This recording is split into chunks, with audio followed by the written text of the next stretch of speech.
Bang, bang, bang, bang. We back. Freezing cold takes. This is episode 31 or something like that.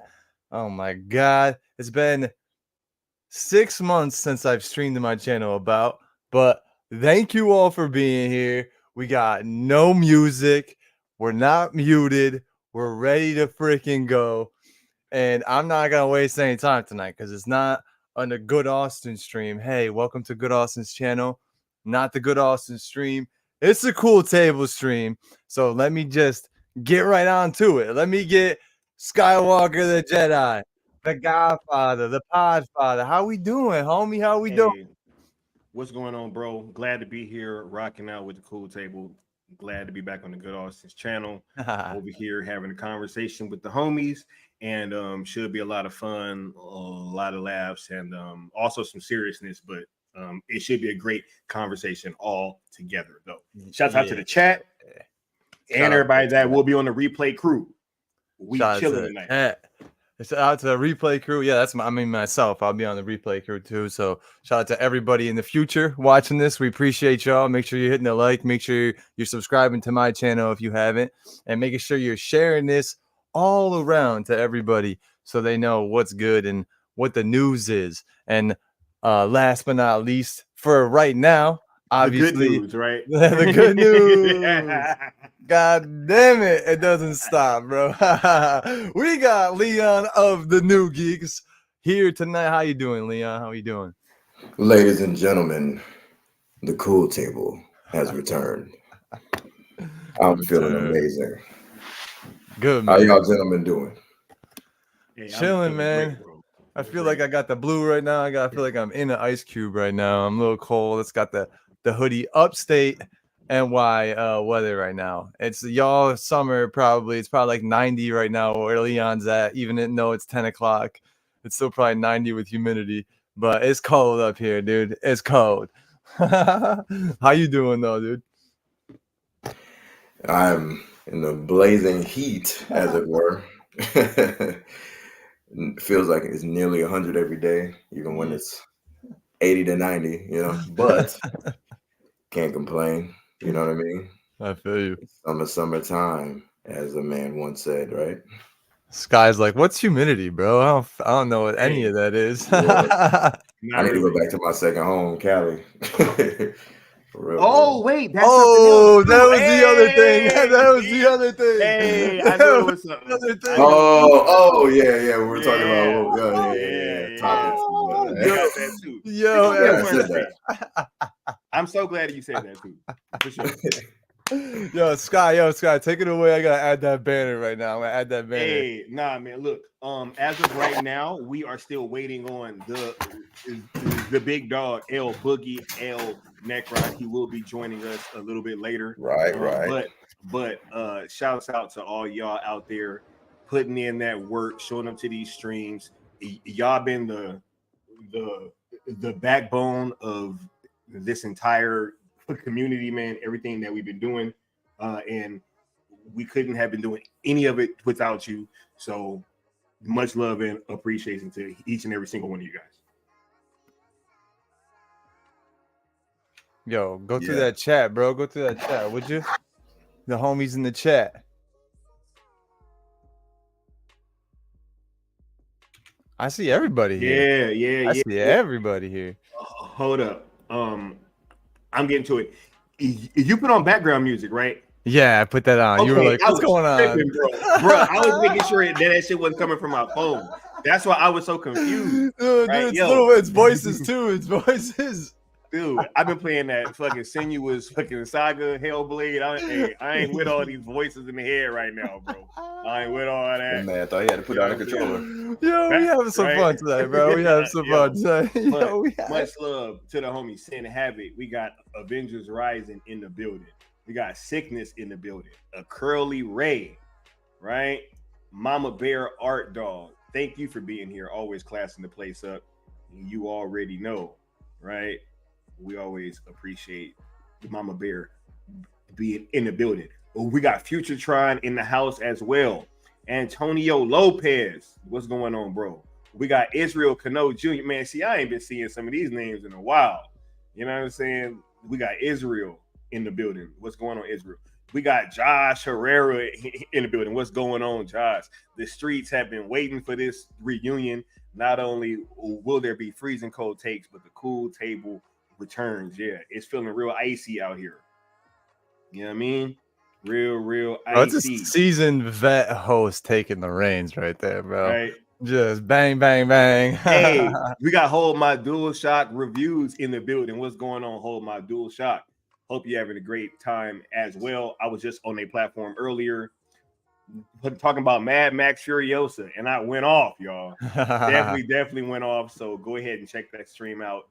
They've been wonderful collaborators.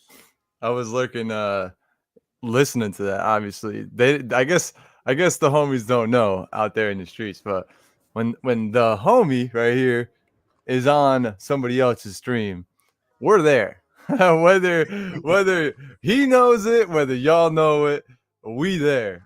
Leon was very prominent in the chat. You know, if all of us can't be there, one of us is there, two of us there, whatever. Facts. So Leon was in the chat, and I'm lurking, bro. This is because that's what we do. And then Sky was gone. I'm still listening because Leon's going back and forth. I don't really even know what they're talking about, but I love when I like creators and I like people who are genuine and like are going back and forth with the chat. I could just watch it, bro. Like we just talk with the chat all night. I could just watch that for hours, dude, and the conversation keeps going. So I'm listening to that, and they're like, "Oh yeah, go over to the Good Austin's channel. So we gotta get a link." And I just like, "Oh yeah, word." Just come to my like, "Whoa, there he is!" What the? I was like, "Yeah, dude, I'm chilling. We're always chilling." And appreciate them. Avengers Rising mentioned that earlier. He said, "Thank me." He said, "Thank you, Austin, for being there." It's like, nah, thank you to them for being a part of our community as well and being a part of this cell movement, because we need more genuine people. So I always like, nah, it was my pleasure. And I'm always lurking, bro. I'm there in a flash. You know what I'm saying? I always appreciate HMDS's opinions, Hold My Dual Shock's opinions. Even if we disagree, it's fun. It feels good to be able to have a banter with people who are normal outside of us and outside of the community. Now they are a part of our community. But you know how it is. It's like people disagree, and all of a sudden you're about to rip each other's throat out, or you're dismissing their cult or something. It's weird. So yeah, hey, Katie had to admit that she was wrong about that Joker 2 trailer. I was like, bro, this trailer gonna be fire, bro. I don't know, yo, I'm not tolerating no Joker 2 slander. No, you can't tolerate. About to be off the chain. I don't care what none of y'all say. Y'all gonna have to bow down. You know what I mean? Yo, Phillips, bro. I'm all in. I don't know if we said what up, Mama Bear yet, but obviously, what up, Mama Bear? Thank you for being here on my stream. What's up, Mama Bear? You're always in all the this great interview on Zod's channel as well. Make sure that y'all go check that out. Maz, Mama Bear, our dog. She's a valued member of this community, and it's always wonderful when we get to hear her thoughts. So make sure that you check that out. Absolutely. I watched that back during work today. When I was at work, and I was like, man, this is just a great interview. And I love listening to them talk. Zod's a great host, great interviewer. So shout out Zod for always putting our people on in the community too. And one of the things that he mentioned was something that we're going to talk about tonight. So that's a cool little segue. Shout out to Josh though. They were talking about him in that stream as well. But like, he is the ideal fan. He is the ideal person to have in the community. And as you won't take any Joker 2 slander, like we won't take any Josh Herrera slander, bro. Like zero. That is the homie. And what up, by the way, S. Dot? I see you over here. Hey, we hope you're doing well too, man. I see you out in the streets every once in a while. I don't know what I'm still holding my pineapple. Yo, I saw that. I was like, hey, look. I love it. You know what I'm saying? But hey, y'all had to admit that trailer was fire. You know what I'm saying? Hey bro, about to be dope, yo. I have to admit, I'll be 100% truthful with you. I have not seen the trailer yet. I have not even watched it, bro. What'd you think, Leon? I haven't seen it either, to be honest. Oh my, bro, both of y'all tripping. Yo, we about to put that shit on. No, Right? I'm not a fan of musicals. So since they've been fucking advertising as that, I'm messing with this new movie. Bro, I just didn't know the trailer was out. What is wrong with y'all? Y'all tripping, bro. Hey man, listen. If you don't stand for something, you're gonna die for nothing. I hate WB, bro. I don't think you understand, bro. I hate them. Hey, I cannot watch any of this shit. With a strong stance. Hey, I feel you, dog. You know, I ain't watching that trailer neither, bro. I'm sorry, bro. That's what's wrong with us. I'm sorry. Let me highlight them real quick. That's what's wrong with us, man. That's wrong with we don't fuck with ugly studios. You feel me? I see that fucking symbol now, and I just sign the fuck out, dude. No, thank you. I can't. It's just like what we've been through, man. It's like I put zero engagement in that, but I will say this. I'm watching. Yeah, right. Right. Please do. I harbor like no ill will. I want you to go see this shit. You know what I'm saying? Yeah, I want you to see it. No, I love Todd Phillips too. Like, no disrespect to him or anybody walking with that. What if Nolan went back? Are y'all going to go watch the Nolan movie? Leon, bro. Dude, you would have to twist my arm, bro. Like legit, you would have to drag me. You would have to drag me. You would have to convince me, bro. I'm kind of playing. I'm gonna watch that trailer, bro. Sorry, I will watch that. I will watch the trailer. I'm watching the trailer. No. Right, I'm watching the trailer for sure. I'm not capping on that. I will say that I will definitely watch the trailer if Nolan goes back to WB. I'm watching that trailer. Hey, there's got a big comment from Josh Ferreira now. This community keeps me honest since y'all are genuine. Much love to everyone for the love and staying the course. Like I told Sky and Leon when I quoted Magneto, don't let me let you down. Damn, that's some real shit, bro. Damn, that's some real shit. And when he said it, it was cold too. It was cold. It was cold. It was cold. I ain't watched that shit, bro. I love y'all, dude. I love this fucking chat. Let me and one other person I love. I don't know where he's looking right now. I hope he's ready. The motherfucker. Let me get the eldest statesman, the homie. What'd you call him? El Boogie? What's good, homie? Hey, that's El Boogie, bro. El Boogie. We got the homie here. What's going on, guys? How y'all doing, man? Doing better now. The table is complete. And now the circle is complete. Yes, sir. How you doing, bro? Becomes the master. How your fingies feeling? A homie had a little inside baseball. Homie had band practice today. Yeah. So or tonight. Jamming out. Are you recovering? Do you have burn marks all over your fingers from blazing the guitar, dude? Dude, that guitar is like burned up and cannot be used anymore. No. He needs a new weapon. That's sweet. A new axe. Yeah, get this man. Yes, bro. I'll never forget Stranger Things season 4, that Necron and me moment when he got the axe in the underworld or whatever, upside down, when the guy gets the guitar and he's like, oh yeah, that was a cool scene. Yeah. Dude, bro, me and Necron were having a moment on stream about that, bro. We're like, yeah, bro, Stranger Things season 4 was like one of my favorite seasons of any fucking show that I've ever seen. That shit was amazing. Dude. And that scene, yeah. I was like, oh, dude, and all the Hellbats, dude. They're like, wow. So good. All the slander Stranger Things was taking, you know what I'm saying? Like, I was like, bro, what is wrong with y'all? Like, they're actually putting out a great season, and y'all trying to underrate it, bro. Like, that season was fire. We didn't know back then, Leon. Yeah. Now we know. You're right. They had it out for Netflix. You know what I'm saying? But now we understand. We know what promises are. Dude, hey, I was a Netflix family then. I was waiting for it. I will say the only thing when I started that season, I was a little bit nervous about the new character. in about, I'm forgetting his name now. I can't even remember his name. The dude Eddie, who was Eddie. Yeah. I was Heavy nervous metal about. dude. I Yeah. was like, I don't know about this guy, but like obviously, if you are willing to go for the ride, usually you get rewarded for things like this, especially a Netflix series, an original series by them. Like I was like, all right, Netflix, take me on a ride. Like you haven't. Stranger Things has not disappointed me yet, so let's go. Dude, I mean, like I was so good. happy that a show finally had they always have these 80s shows, but where's the metal dude? I hate to break it to people, Yeah. there were a lot of metal dudes in the 80s, and I was like, where's the metal dude? And they finally had a straight up metal dude in a show, and I was like, finally. Finally someone knows something about the 80s, wasn't always fucking And they lived in Cyndi suburbia Lauper. too. Hey, It wasn't Cindy Lauper. bro, That that running up that hill moment too, bro. Running up that hill. That shit was a fire fucking moment. Hey, that was Bro, like, that was a yeah. oh moment. my god, That was a moment, bro. Everyone and it shot us that And the song screen went black back up to and number like, one, Yep.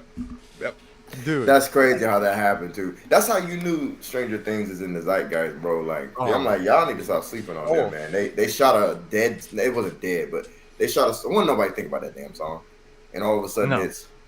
I hear that bad boy everywhere I go now. Number one. I know. Now it's like a pop. No, it's like a pop song again. Hey, that's not. You say like Stranger Things, but I just equate that to Netflix. Every time I see the Stranger Things logo, I see Netflix, and how much merchandising have they gotten off of that one singular series? Like how much money have they made off of that? That is the quintessential Netflix show. Like, Right. if you think about that, agree. like one show, it's been Stranger Yep. Things. Yep. For sure. And season 4 was just epic. I mean, 11 crashing the helicopter, dude. I'm like, that was real. They just legit crashed the helicopter into the ground. Yeah. Like that, they must have remote controlled that, and that's what they did. They're like, yep, like droned it into the ground basically and blew that shit up. I'm like in the day of just VFX everything, let's just make everything fake and not real because we don't have the budget for it. Netflix is like, nah, dude. We're gonna have this girl freaking. Even the villain was practical. Hey, you remember? Oh right, about yeah.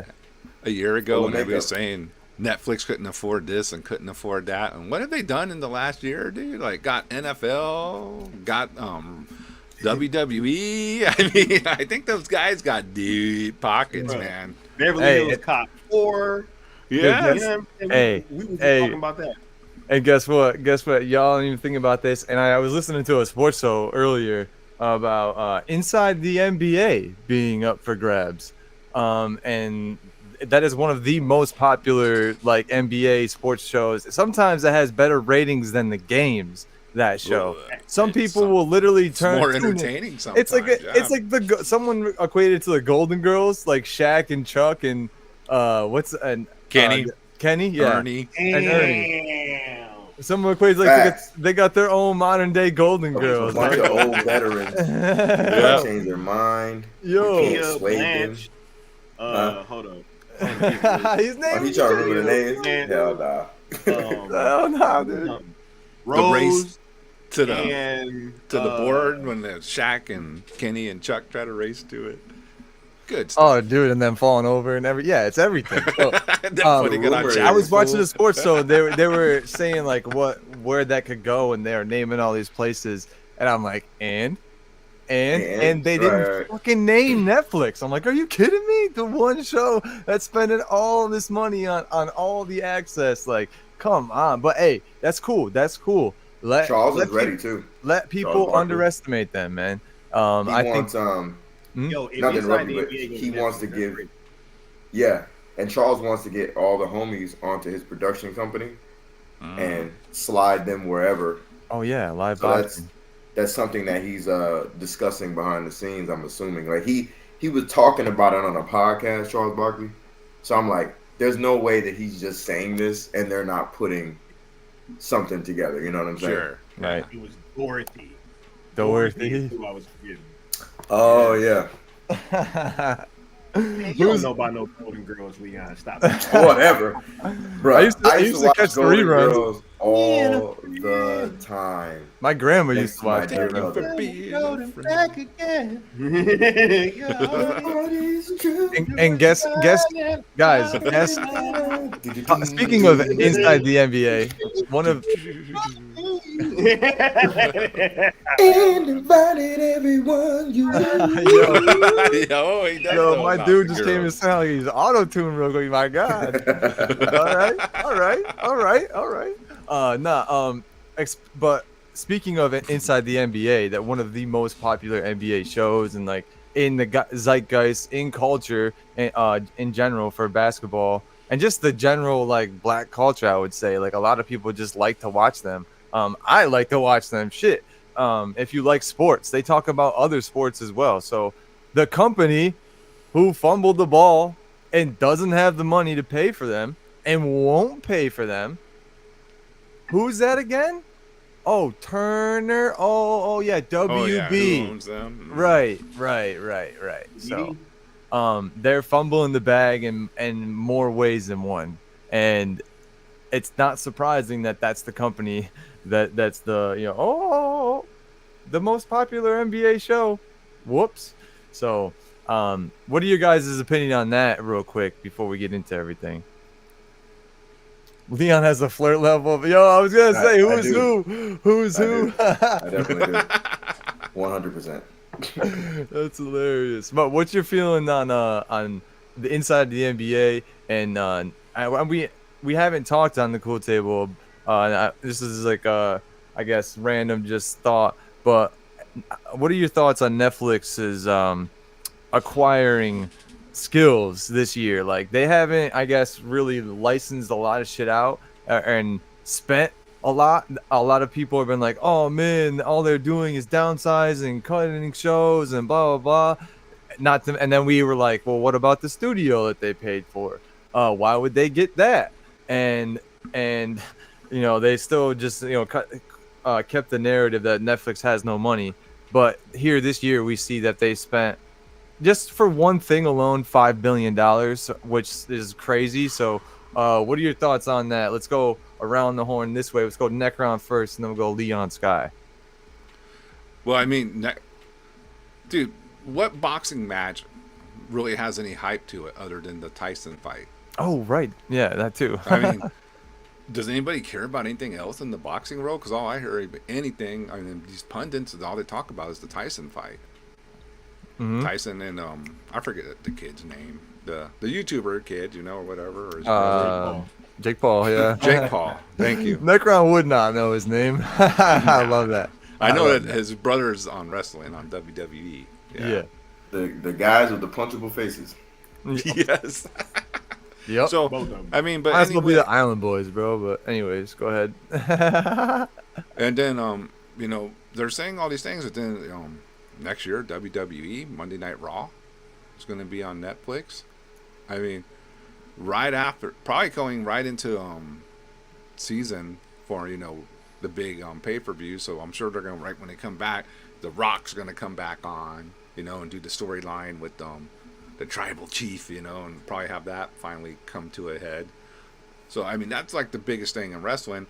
And I heard about this too, about AEW might end up on Netflix as well, because I think they're WBD has that too. Yes, they have, and they're that's having the rumor for both. Netflix and HBO Max has been the rumor. Yep. So, and they're, as Leon knows, they're probably better than WWE at this point. I know I'm turning this into a wrestling thing, but dude, hey man, AEW. Nah, brother, cook. $5 billion, dude. Go ahead. Yeah, AEW is like more entertaining, better wrestling, action. Not so like promo heavy and story heavy. There's a lot of action, and then when they do cut promos, I like them because they're short and sweet to the point. Right. It's not dragged out. And it's not drama. Whereas WWE, that's their strong suit is leaning on the past, legends, and doing the TV drama where The everybody's TV crying. drama, yeah, all Yeah. the TV drama, Like literal crying and tears. and AEW does their drama in the ring. So that's my opinion. Right. Yeah. So I mean, but this whole thing about Netflix being broke and all that. I mean, if you still think that, I guess you don't have an internet connection and can read the news or something. I mean, they're just making all type of great moves. What is it now? What's the football that they get? Monday night or something? Which one was it? Did anybody remember? They got NFL. Wait, Christmas Day game. Yeah, That's what they got. the Christmas Day game. Yeah. How huge is that? How many eyes are going to be on an NFL game on Christmas? Sorry, NBA, Christmas Day game. but Well, NFL's going to get your they ratings. have so much. They've done so much. Like I forget. Dude, they had the probably the greatest roast of this decade Oh, with the there roast you go. of Tom Brady. Like broke the internet with that. People are still talking about that roast. And everything That was a that great went on. roast, by the way. I mean, I loved it. It was just- Great. They got some good memes out of it. yeah, I mean, Oh hell yeah. With Ben Affleck. I almost called it Batflick. Ben Affleck. he's Bat still flick, our bro. bat flick. Right? Yeah, that roast, and then the comedian special, all the comedian specials that they just picked up this year, just bam, bam, bam. The Cat Netflix Williams one is- was live too. Live special. Yeah, Then they that's had right. John Mulaney live shows, which is cool. It was like a talk show kind of. It felt like an Adult Swim talk show, and he was just fucking around. It was great, dude. I don't know if you guys peeped that, but you should because it's John Mulaney's live in L.A. Sky, you should definitely peep that because you're from L.A. The first episode is about coyotes, bro. I didn't even know coyotes were in L.A. like that. Oh, the Yeah, mountains. They and in shit. like the valley. You know what I'm saying? Yeah. Yeah, It's right. like a valley thing. Hey, has anybody checked out that J-Lo movie with the robots? I want to Atlas. Dude. Atlas, it was I doing- have not seen yet. It's doing really well. Yeah, because Um, that's probably gonna be on my weekend list of whatever I I'm chill gonna and watch definitely it. peep sometime. that. Yeah, man, Amazon 'cause had that the looks good, Thursday too. night games, by the way. Hold my DualShock. They had the Thursday night Yeah, games, Thursday night games. and I think they were getting something else too, if I'm not mistaken, something else. They have they might have all, if not most, of the Thanksgiving Day games as well. Netflix? Getting- Really? Yeah. Oh, man. No, they're no, I'm getting talking Amazon. Oh, Amazon. They Okay. only have the Christmas Day games right Yeah, now. 'cause Amazon got the Thursday night game, so you would think that they would have the Have Thanksgiving. Thanksgiving, game yeah. just How naturally. much you want to bet one of those Christmas Day games is going to have the Dallas Cowboys on it? It's gotta. I mean, It's I know everybody hates them, America's love team, them, but the rating, they'll probably ratings, lose, yeah. but they'll play someone good, and but anyway, it's just a no-brainer, for ratings. Boom, on Christmas Day, everybody's home. yeah, dude. Remember last Christmas, what was on Netflix? Oh, Rebel Moon. Rebel Moon. Ooh, on Christmas Day, tore up the world. Even though they tried to deny you mean the to tell success. me that now they had Rebel Moon and it was like, look, the only way that we can one up that shit is if we go get the NFL game. Yeah, the only way you Like, can top that. Right. Yeah, the for only way sure. we can top having Rebel Moon is The only- we got to go get the NFL. The next biggest live event you can have in America is an NFL game over a Zack Snyder movie. That's the next biggest. And it has to be on impact Christmas you could Day have. as well. So you can top it. And- Insane. And they was promoting Rebel Moon on the NFL, right? Zach was on a few of the shows promoting the movie, right? Even with Julian Edelman, right? So yeah, They were doing that, crossing over. hey, synergy. Synergy, bro. They're doing so much, man. Well, they're just a smart company. They make smart moves. That's what I like about them, and that's why all the other streamers are pretty much just thrown in the towel trying to catch them because they're not. And Netflix is. Every time they think they got like an ace up their sleeve and they show it, Netflix Oh, is we're like, finally hold my catching beer. up to Netflix. Hold my beer. We're just Yeah. gonna get some NFL on Christmas Day. It's just Netflix is. I mean, if you got to buy one streamer and you only have one, it's going to be Netflix. You mean you're going to get the best for your And money. it's getting to that point right now in America. I guess, and probably all around the world. I would imagine. Like, Oh yeah, what's that? Who knows?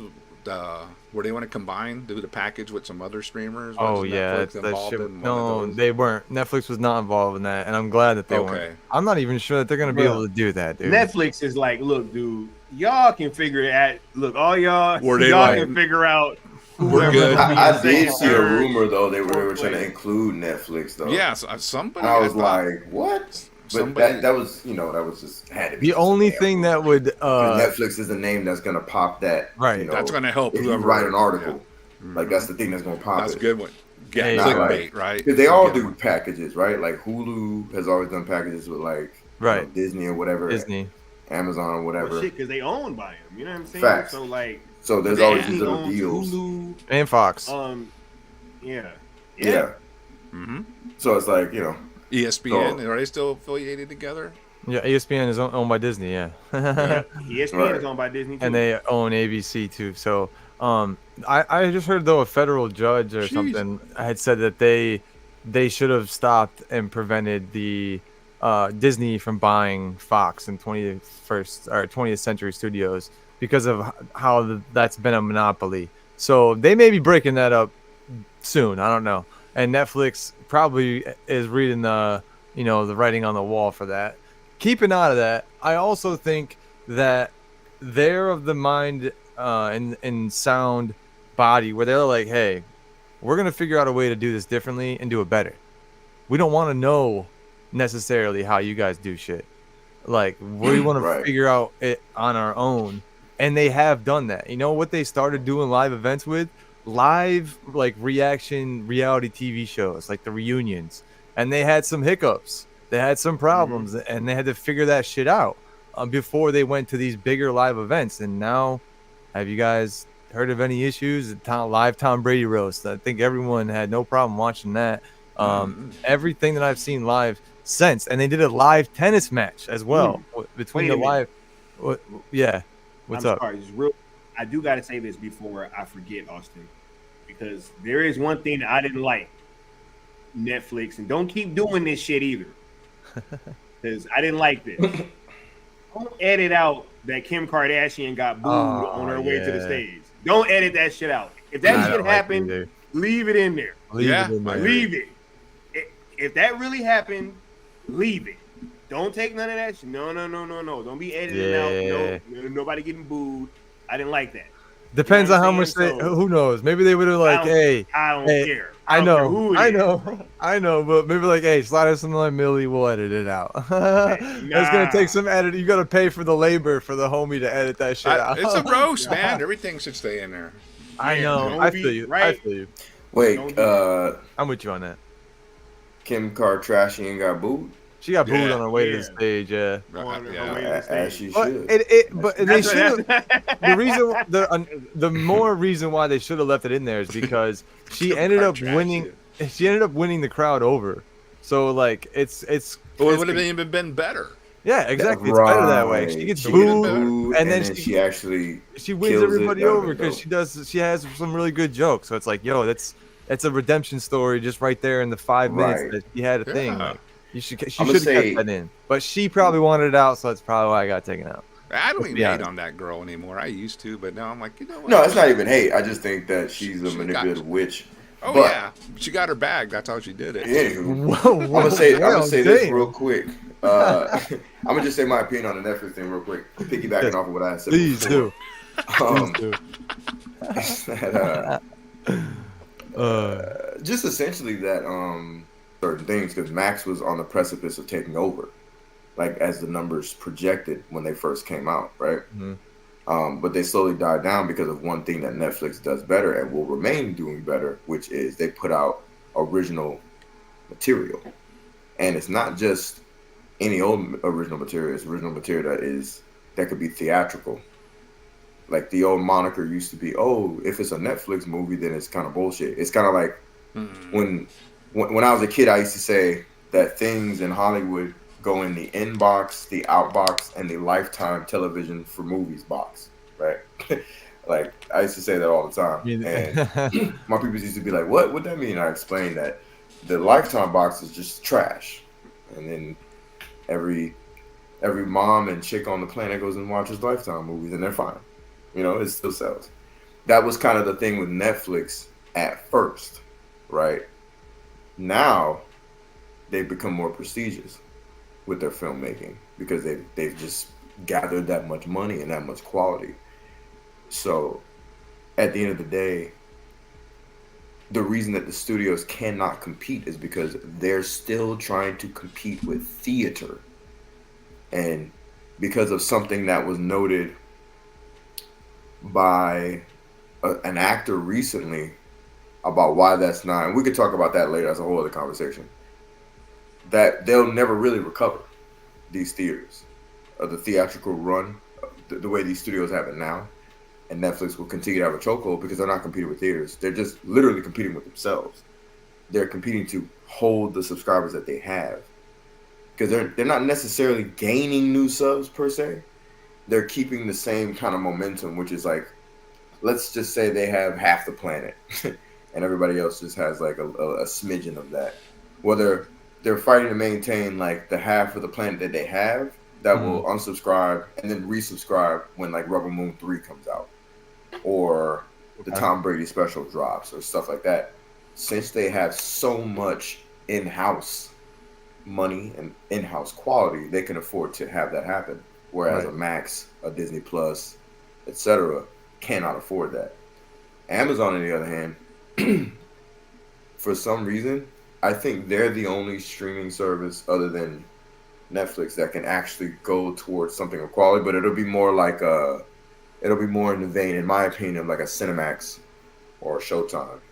I don't know if y'all remember that growing up as a kid, like watching Cinemax, Showtime, where shit was like dope and quality, but they still wasn't really competing with HBO. HBO was like that go-to shit. Yeah. But Cinemax and Showtime, they were low budget, but they were still quality. You feel me? And I think that's where Amazon's at in comparison to Netflix, where the shit is still quality as fuck, but they ain't shooting shit out the stars like Netflix is. You dig? And all the other studios, these studios need to just give it up on the streaming shit and just license all their shit out to Netflix and like Amazon or whatever the case. I felt that most of Netflix probably be a smart move. It's all like just think about it real quick. This hustle. It feels like real quick. Everybody, we all have everything that's on Disney Plus. If you're a movie watcher, you have everything on Disney Plus. You have everything on HBO Max. Like I have all the fucking Batman movies. I have all the fucking RoboCop. I have all that shit. Like, I don't need to subscribe to Max. I would need to subscribe to Max for ZSJL. That's why I subscribe, right? They fucked us on that. So I rock with Netflix because they give me shit that I don't have. I don't have anything in their library, in my drawer, in my my setup, my film setup, none of that. You know what I'm saying? My entertainment system. I don't have Rebel Moon to pull out, so I have Netflix. So yeah, like, these studios are dumb. And they're going to continue to do the same old dumb thing and tank themselves, essentially, and then they're going to blame Netflix. When really, license to Netflix, you dumbasses. AKA hashtag sell Snyderverse on Netflix. Hashtag sell CSJ on Netflix. Yeah, right. The blueprint. Right? How do you feel about all this, Sky? Man, I just feel like, I was just talking. Did you move your mic, bro? Did your mic get moved? No, like you were a little farther away real quick. All right, go ahead, my bad. But I think that, I was just having this conversation with Hold My DualShock earlier, and we were speaking about Furiosa. And I think that this film, in and of itself, is a great example of what I feel like is wrong with these studios, right? Whereas, I was speaking for the Mad Max fan base. It's like, bro, like, I love that universe. I was totally engaged and ready and willing to spend money and show up at the theater, pay to go see it. I actually did. I saw Fury Road like 3 times in theaters, right?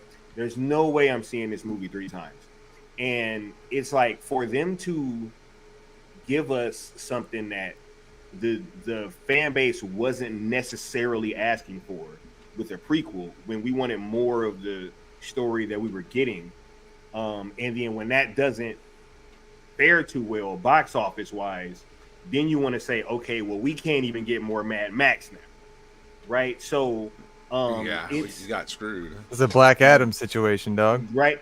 No, and I literally brought that up on that channel, where I was like, hey, it was a Black Adam situation all over again, where it's like, hey, but that was even worse.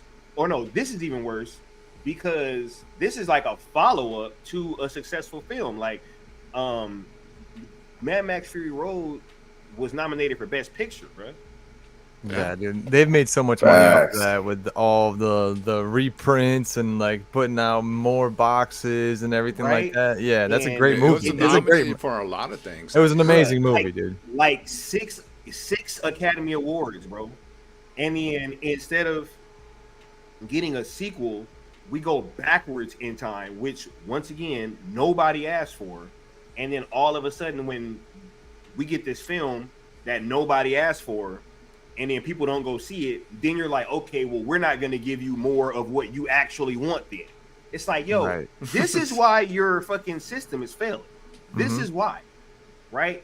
Furiosa Mad Max Saga was a perfect example of why these studios are failing. Y'all can't say that theaters are dying when like Deadpool and Wolverine is gonna make like $1 billion, bro. You know what I'm saying? That Yeah. film's gonna make a shit ton of money. Yep. I can already tell, Yeah. That's, right? Like, because hey, at least they're giving people a version of what they've been asking for. People have been asking for Hugh Jackman to play Wolverine, you know, for him to be in the MCU, for him to be in the OG suit, the comic accurate suit. They're getting all of it, right? This is going to cross over with a whole bunch of different age gaps, right? So I think that, you know, hey, but when you have studios or studio heads like a Kathleen Kennedy, and how she just recently came out and said, oh, well, she doesn't like how most of the Star Wars fan base are males. And then she goes on to pretty much say, all right, and then we're just pretty much going to not cater to them. It's like, okay, so you're just blatantly saying, fuck your fan base then. Yeah, You know what I'm saying? Just because they're guys. Like, yo, should my opinion matter more than like a woman who grew up with Barbie dolls on a Barbie movie? Right? Like, in what world would you take what I got to say about a Barbie movie over a woman or a girl who grew up playing with Barbies their whole life? And like you would never do that. But when you flip it and say, okay, well, They would call it misogynistic if you did that. exactly, right? You know what I'm saying? But if you flip it and it's something where it's like, all right, well, we're gonna say F the fan base, and we're gonna go after people that aren't really fans of this, just for the sakes of representation. It's like, okay, you're pretty much saying that you don't care about your fan base then, and then you wonder why these franchises are failing, right? You look at that Halo show. That shit ain't got nothing to do with Halo, really. I mean, it doesn't feel like Halo. You know, I was watching the Fallout show on Amazon. I'm not super big into the Fallout games. I played them a bit, but when I was watching that, I could actually see a through line, and I was picking up on Easter eggs and all that show. I was like, oh shit, that's dope, because that's how they hack in the game, and that's how they do that in the game, and blah blah blah blah. And I was like pointing out stuff, and I ain't even that big of a Fallout fan, right? But that's like shit.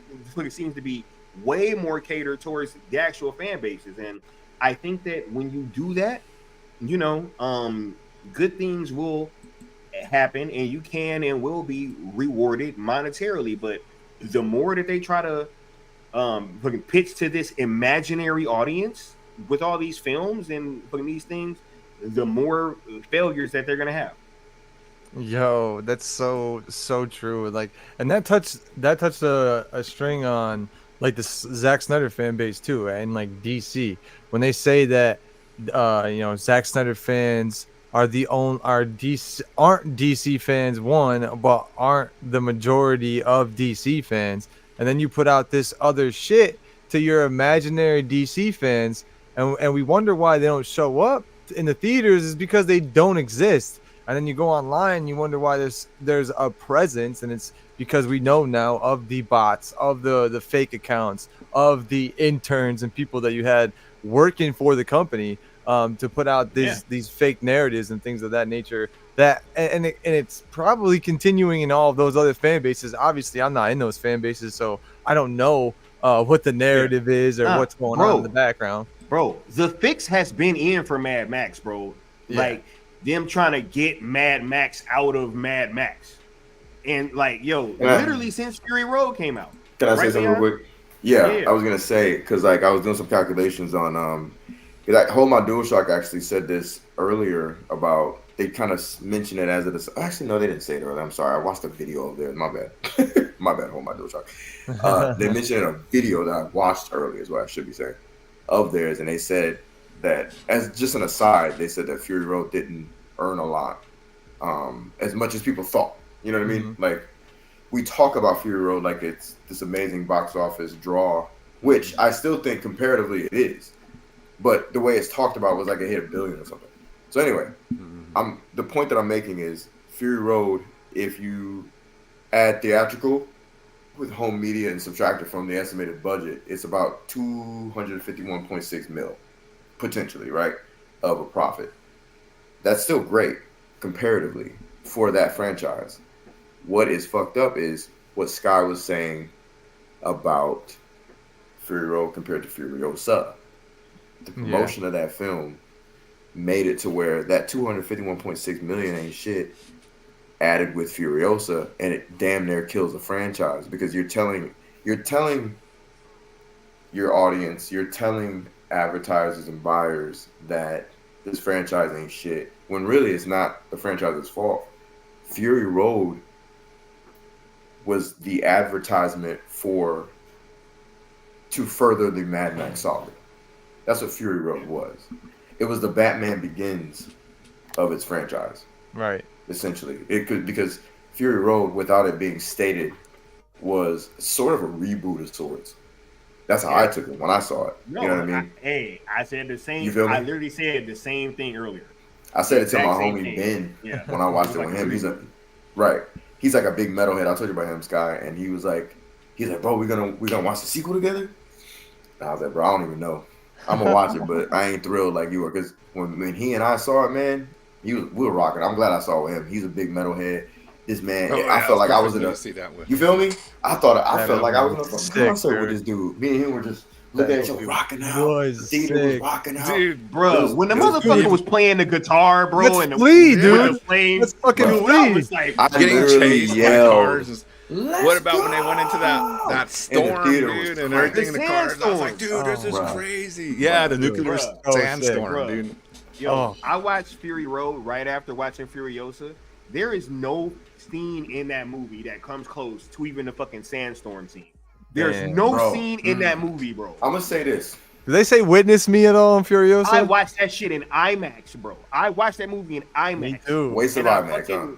And I came home and watched Fury Road on my fucking TV with my speakers, and was more blown away by that sandstorm scene than anything I saw in Furiosa on an IMAX screen the next day or the day before. Fury Road was so captivating, To dude. me, Fury Road is as close. Yes, they did say "Witness Me," of course. Okay. It is as close to cinema as like.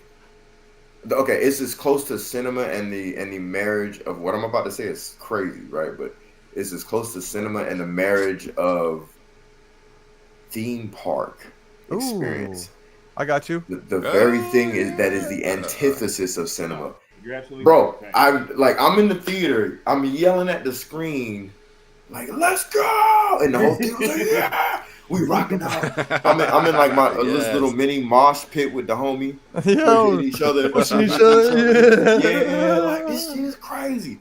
She was nasty. I loved it, man. So good. And so I'm thinking, because I was telling my boy Ben at the time. I live again. Right. I'm telling my boy Shiny Crow. Ben. I said, bro, this is like Batman Begins, man. This is like Batman Begins. I said, if this don't do too hot, I was like, I won't even trip. This shit gonna get a nasty sequel, and that sequel might get close to like 500, 600 mil. He was like, guaranteed. But the same week they started talking about Furiosa. I was like, what is Furiosa, happening right bro. now? I was like, what is Dude. happening? It was And crazy. that shit had hella, bro. Fury Road came out at a time. It was like the theaters was kind of crowded too, man. Like it was a lot of it was a lot of movies out at that time. Good ass Fury movies. Road, It was good Fury time. Road stayed in the top 5 like that It held whole its crown. fucking time, yo. Yeah. And it had legs. It did great on fucking home fucking video. A lot of people that saw it on home video and afterwards said that hey, they were interested in the fucking sequel. So for them to immediately start pivoting over to Furiosa, and I was hearing people say, "Oh yeah, this is more like a Furiosa story," and I was like, What? "Fuck, no, it wasn't." I'm like, "No, it was not." Mad Max is what do you mean, bro? Yeah, Nothing about Fury Road was anything but a day in the life of Mad Max. That's what it was. That's what all his movies are The type about, of stuff he gets. Yep. The shit that happens to him. Ever since that cop, Max, is it Rockatan or Rakatan? I always forget. Max Rockatansky. Max Rockatansky. Ever since he, the good cop turned post-apocalyptic survivor. Ever since that first movie, man, it's just been like he's been that road warrior, man. Yeah, dude. Been that road warrior. So as a person from a younger generation who didn't grow up with the original Mad Max movies, it was Mel Gibson, right? If I'm not mistaken. Mm-hmm. I didn't grow up. Mel Gibson. The goat. Say that. I didn't see those growing up. I didn't see those in my childhood either. It wasn't something that my parents necessarily watched because they weren't really in. Love them shits, bro. They weren't really into sci-fi. I don't know why they weren't. I have all of them. I got more of the army movies and the ultra like dramatic movies and stuff like that with Harrison Ford, The Fugitive. Like I got all those movies. But I didn't get Mad Max. So as a person from a younger generation, I went and saw that movie when it came out in theaters, and it was the same thing with my boys who play guitar and stuff. We were just all just like freaking the fuck out, just grabbing each other like, oh my god, this is fucking nuts. It was an experience, dude. And after that, we all I was like, what the fuck is going on? They're playing drums on the back of a fucking war rig. Like, what is going on right now? Bro, they driving this shit, bro. Oh man, it's literally the best Mad Max movie that he's done. So good, dude. So as that was happening, I had to go, and my friends as well, all from a younger generation, got introduced to that IP in such an amazing way that I went back and I'm like, yo, where did this is what is Mad Max? Like, and I got introduced to Road Warrior and the other films. So I was like, oh, okay, like this is the shit. Like I want to see more. Tom Hardy's the guy now. Okay, like give me Tom Hardy as Mad Max. I want to see more stories. Choice. What a choice. I know. Perfect, perfect, man. Perfect. He nailed it. So him in that first scene where he steps on a lizard and flings the lizard up with his hand and with his foot and grabs it. That was so slick. The lizard comes up, he's like, pow, pow, boom, crunch, crunch, crunch. Looked at the camera real quick, pops and whip. I was like, Mad Max, bro. We're in it. Yeah. Mad. So to have that be the thing, and then for them to just completely take a left turn and go Furiosa. I mean, that was a sign of the times, right? The Me Too movement was kind of going on then too, and everything was shifting that way. But the whole go woke, go broke thing happened, and that's kind of what happened with Furiosa. Like we focused on the wrong character. I think this would have been a great. Too, let me say, can I say something too? Go ahead, Sky, and I'll go after you. Real quick. What's that? The marketing made it seem like the movie was about to be like super woke and shit. The movie's not even. Yep. I mean, not it's even like, close. Look. I don't even mean like that. A lot of these things. No. I just needed to say this. Okay. Because I think that this is also a sign of it kind of being worse, right? Because they took a film that didn't necessarily have a bunch of that shit in it, and they tried to make it seem like it was about to be like a girl boss kind of movie, and it really wasn't even like that. And like, so my problems with the film weren't like, oh, it was too woke or anything like that.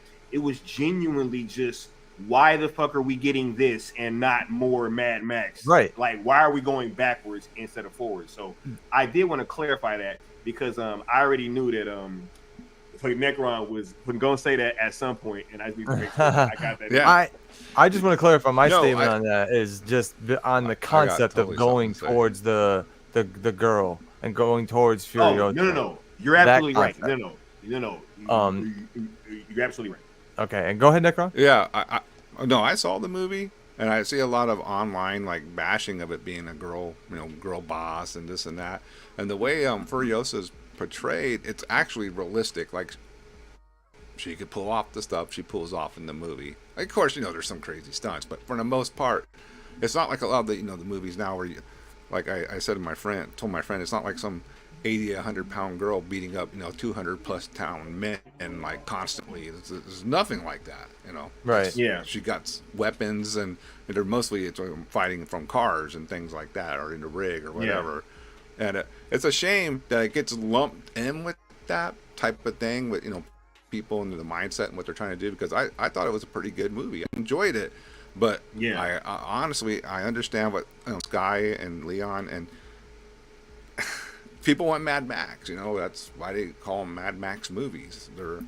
And maybe they should have went with Mad Max next, and maybe did a Furiosa. Facts, bro. That's what I said. Real quick, I just want to say this real quick. I'm gonna let you continue real quick. To be fair, I have not seen Furiosa. I'm just talking about just what Necron and Sky just said. I just want to Mad Max. But to also be fair, I have heard that it's actually a good movie, Furiosa. I heard that it's about. I heard that it's about like like it's realistic and everything. It's just that, like you were saying, Necron, and like Sky was getting ready to say, we were lied to. It's very eerily similar to the handling of the Snyderverse, right? Yeah, where dude, it's crazy. they're lying to us essentially, and then like lying about us. Oh, we all thought it was Furiosa. And they're like, no, we didn't. We walked out one Tom Hardy to pick up the baton again, and that's a fact. Mad Max. He literally goes back on the road at the end of the movie. Yeah, dude. Yeah, and when you walked out of Fury Road, you didn't say, "Okay, I can't wait to see that Furiosa movie." Yeah, right. I can't wait to see. I thought she was going to be one of the many that have come and gone in the saga. Like we didn't see Tina Turner get a freaking spinoff, even though that would have been dope. Someone brought up too, like we kind of saw her arc end. Yeah, so became why do we need to see the leader? Right. She's the leader of the Yeah. Immortal Joe's place. What is it called? I forget. And then fucking Mad Max leaves. Like he goes back on the road. Yeah. So let's see what he needs to go get a new car or something. Let's see what he gets. Because see the new whip, see it upgraded, see whatever. I want to see next. one thing that made me mad about Fury Road though is the V8 Interceptor getting destroyed. I was like, come on. Yeah, I know. Not that one. Talking about his Batmobile. Yeah. Yes. Here's the thing, Nick. Right? I thought no. That was one thing. No. I thought he was gonna get another car though. That's what. Yo, I would have been cool if we'd got the sequel and then it would have went and got or he like rebuilt it or something. Like that's what I thought that we was gonna get, bro. Yeah, something a little bulked up. Some Well, like even in the video game, the Mad Max from PS4 and Xbox and all that. That game, he loses the car. Dude, I love that game. I'd make a movie out of that damn game. Actually, it's so good. He has to build a whole new car because he loses the Interceptor. It doesn't get destroyed, but he loses it. So, maybe they could get him a badass Max mobile again. And, dude, and Tom Hardy would have been sweet to see do that for the next the next 2 and 3. Like let's make that a trilogy. What are you doing trying to reinvent the wheel with starting a new story on a new character? And you can't say that it's like clumped in with Mad Max Fury Road, because that wasn't the movie we got. It was about Mad Max. Obviously Furiosa was a very big part of that story, but that's what happens with supporting characters. They drive the story forward, but the titular character is the reason why everything is happening and the reason why you guys get saved and all of that. Like, he's the reason why you guys get the water at the end. Like, what are we doing? It was Mad Max. So I saw understand our arc complete. We saw it completed. And we should have Yeah. got something else. If she wants to have a cameo in the Something next new. film too, like maybe cool. Now you have an ally at this one city. Mad Max has an ally with water She and comes and resources. helps them out. Right, Yeah. exactly. That's a maybe Charlize Theron is there for that. And we would all enjoy that, right? We would be like, "Oh, sweet, she's back from the first movie. Let's go!" And we would all be behind it. And then after that, we would probably be like, "You know what? Let's give him a little bit more of that Furiosa character." Boom! Then you get a spinoff that's on Max or whatever it is. Like, and is it WB put out this film? Yeah. Is it a WB film? Yeah. It's Yep. WB. So it would be on Max. Yeah. So I put it out as a film or as a show, as people Doesn't were that saying. explain the It'll marketing? be on there probably next week. That shit should have been on there to That's begin a with, problem bro. too, It man. should've been a Roasted. series, People bro. people know this shit is gonna be on streaming in a month or less at this point nowadays. It seems like so. Oh, what's You gotta good, give them a LS? reason to go out and pay money for the movie. Mm-hmm. Absolutely, absolutely, yeah. So, hey, Furiosa, it's if anything, it is creating a lot of buzz in the streets. I mean, and people, I think, will go see it the second weekend. It'll have a little bit of legs, but as you say, it probably won't be long before it's on streaming, which sucks to say that because, like, it's the whole Black Adam situation. It's like, well, this movie didn't do good, so you probably aren't gonna get any more. It's like, well, what the frick? Why? What are we doing? I hope George Miller right. has some sort of control or Me creative too. rights so that he can sell Max to Netflix. How about that? Sell Mad Max to Netflix. Shit. Mhm. Fuck out of here. That would be Yeah, amazing. that would Tell be Mad Max Yo, on yo, Netflix. I was on Hold My DualShock earlier, and they had a theory because it seemed to be some people trying to say, or they had a theory that maybe they was trying to get rid of like Tom Hardy. You know what I'm saying? And that because apparently I wouldn't this be other surprised. film that was in development, the Mad Max, the Wasteland film, that was gonna be a prequel too. Apparently, What? it was Without gonna be a prequel Tom to Har- Mad Max Fury Road. No, it was gonna be a prequel to Mad Max Fury Road. Without Tom And Hardy? that- yeah, and it was probably gonna be without Tom Hardy. And What? look, the only way that I can see this, look, man, if y'all are not gonna bring Hardy back, the only other Mad Max that I will accept name is Is fucking Mel Gibson. Mel Gibson, yeah. And other than that, man, Old Man look, Max, look, right? If you don't bring Yeah, me back, hey. old man Max. Oh, Yo, dude, you want to make a that's the billion? only way. That's the only way. You Dude, want to make a billion, bro? bring back fucking Mel Gibson. Bring back Man, Melly, nah. dude. Anything else, I'm not. I accepting think- none of that shit. I can see it now, dude. That's Just their hit. a really That's their hot road with a bunch of haze over it, and you don't hear anything but like silence and wind. And all of a sudden, in the distance, you just hear a car, and all of a sudden, a real low strum of some metal guitar, and then just instant zoom in, and you just see Mel's man. face behind the wheel, and then coming 2027, be like, ah, internet breaks, Mel Bro, Gibson that back. shit would be Big old crazy. beard. Yo, right? Yeah. Yeah, because y'all keep Mad trying Max has to survived this long. right? Yo, because y'all keep trying to futurist female all these franchises, and the shit ain't working, man. You know what I'm saying? why? Like, It ain't you can't working. do that to all these I mean, franchises. It didn't work with Birds of Prey. It didn't work with Miss Marvel and all that It shit. didn't work with Ocean's 8. It didn't work with fucking yeah, exactly. Yeah, what were we doing there? Come on. Somebody had a joke about that. It didn't work with Ghostbusters. Fact. Nope. And and Ghostbusters already got the clue. They're like, okay, let's rerun it back. Let's go back to what we Hey, were doing. facts. They did that shit quick. Sony was like, Quick, whoa, whoa, whoa, whoa. They're- And guess They was what? like, hold on. Like damn near the next year, they were like, And hold on, guess- we just playing, y'all. We got Hey, this Ghostbusters. y'all That want was- Bill Murray? Y'all want Dan Aykroyd? You know, Facts. all right, here you go. They're like, They're back. They're like, They're back. psych, we just playing. We My playing. bad, my bad. And, My bad. and guess what? And guess what though? Uh-huh. Guess what? That movie is super hyped up, and people are fucking excited to go see it, and it's probably gonna make a ton of money. See, but here's the thing, I though, fucks right? with those movies. Like, The new like ones. however much Yeah. money that they will make doing it properly, like y'all will never, like, you guys will always make less money trying to change this shit up. It's always gonna make less money than if you were just to, you know what I'm saying, fucking do it the right way, pretty much. Yeah, exactly. Like stop Real trying quick. stop trying to do it the right way. or not do it the right way. I mean, go ahead. So apparently, let me see who said that. Somebody said he does own the rights. Who said that? Actually, he does, Oh, in Leon. the chat earlier. Yeah, it was Sin Havoc. Domain Entertainment produced the bulk of Furiosa. Hey, bro. Hey, George Miller, because I know you're listening. I know you're watching. Hashtag sell Mad Max to Netflix, brother. we'll help you, bro. Hey, bro. I bet you they gonna have fucking Mel Gibson on there. You know what I'm saying? Bruh. I bet you that it's gonna be Mad Oh, Max yeah. with Mel Hey, Gibson coming back. You know what would be crazy? If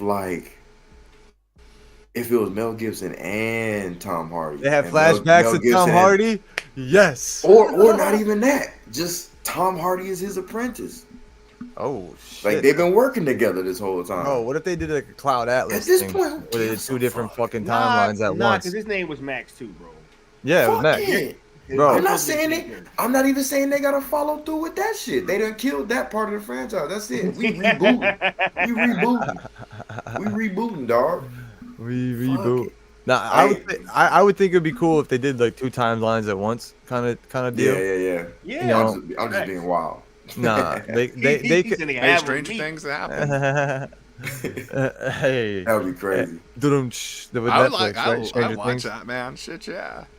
Hell yeah, dude. I mean, I say who wouldn't, but I mean, obviously, the powers that be have different opinions than us down here. We're the actual fans who pay for the product, but that's just me. We'll get back to eventually. I think we'll get back to a place where that has to be the norm again, and fans are what like really dictates what comes out. Because if not, these places You were are very gonna optimistic, fold. brother, and I appreciate I it. hope so, dude, because that's But the it's not only. happening. That's why. I mean, Netflix is starting to do it. And they showed that they didn't pull a whole lot of punches, I guess, besides the editing of the booing Kim Kardashian. But if that's your main gripe with that, then you should be okay, right? Like you should be all right. That was it. You know what I'm saying? Like besides that, it blew up the I had to internet, and it was a cultural impact like no other for today's day and age. So I think I have optimism for that. Because if not, they're not going to make any money, and they're going to continue to be like WB and just fold. Like, all right, go ahead, don't make your money, and don't make the right decisions and fold. Ideally, that's what happens. I'm optimistic because I'm trying to believe in a greater fucking country that we live in, but who knows? That may all go downhill and quickly. We don't know. I don't know what the future holds, but I'm just hoping for a better tomorrow because I want to live in a better tomorrow.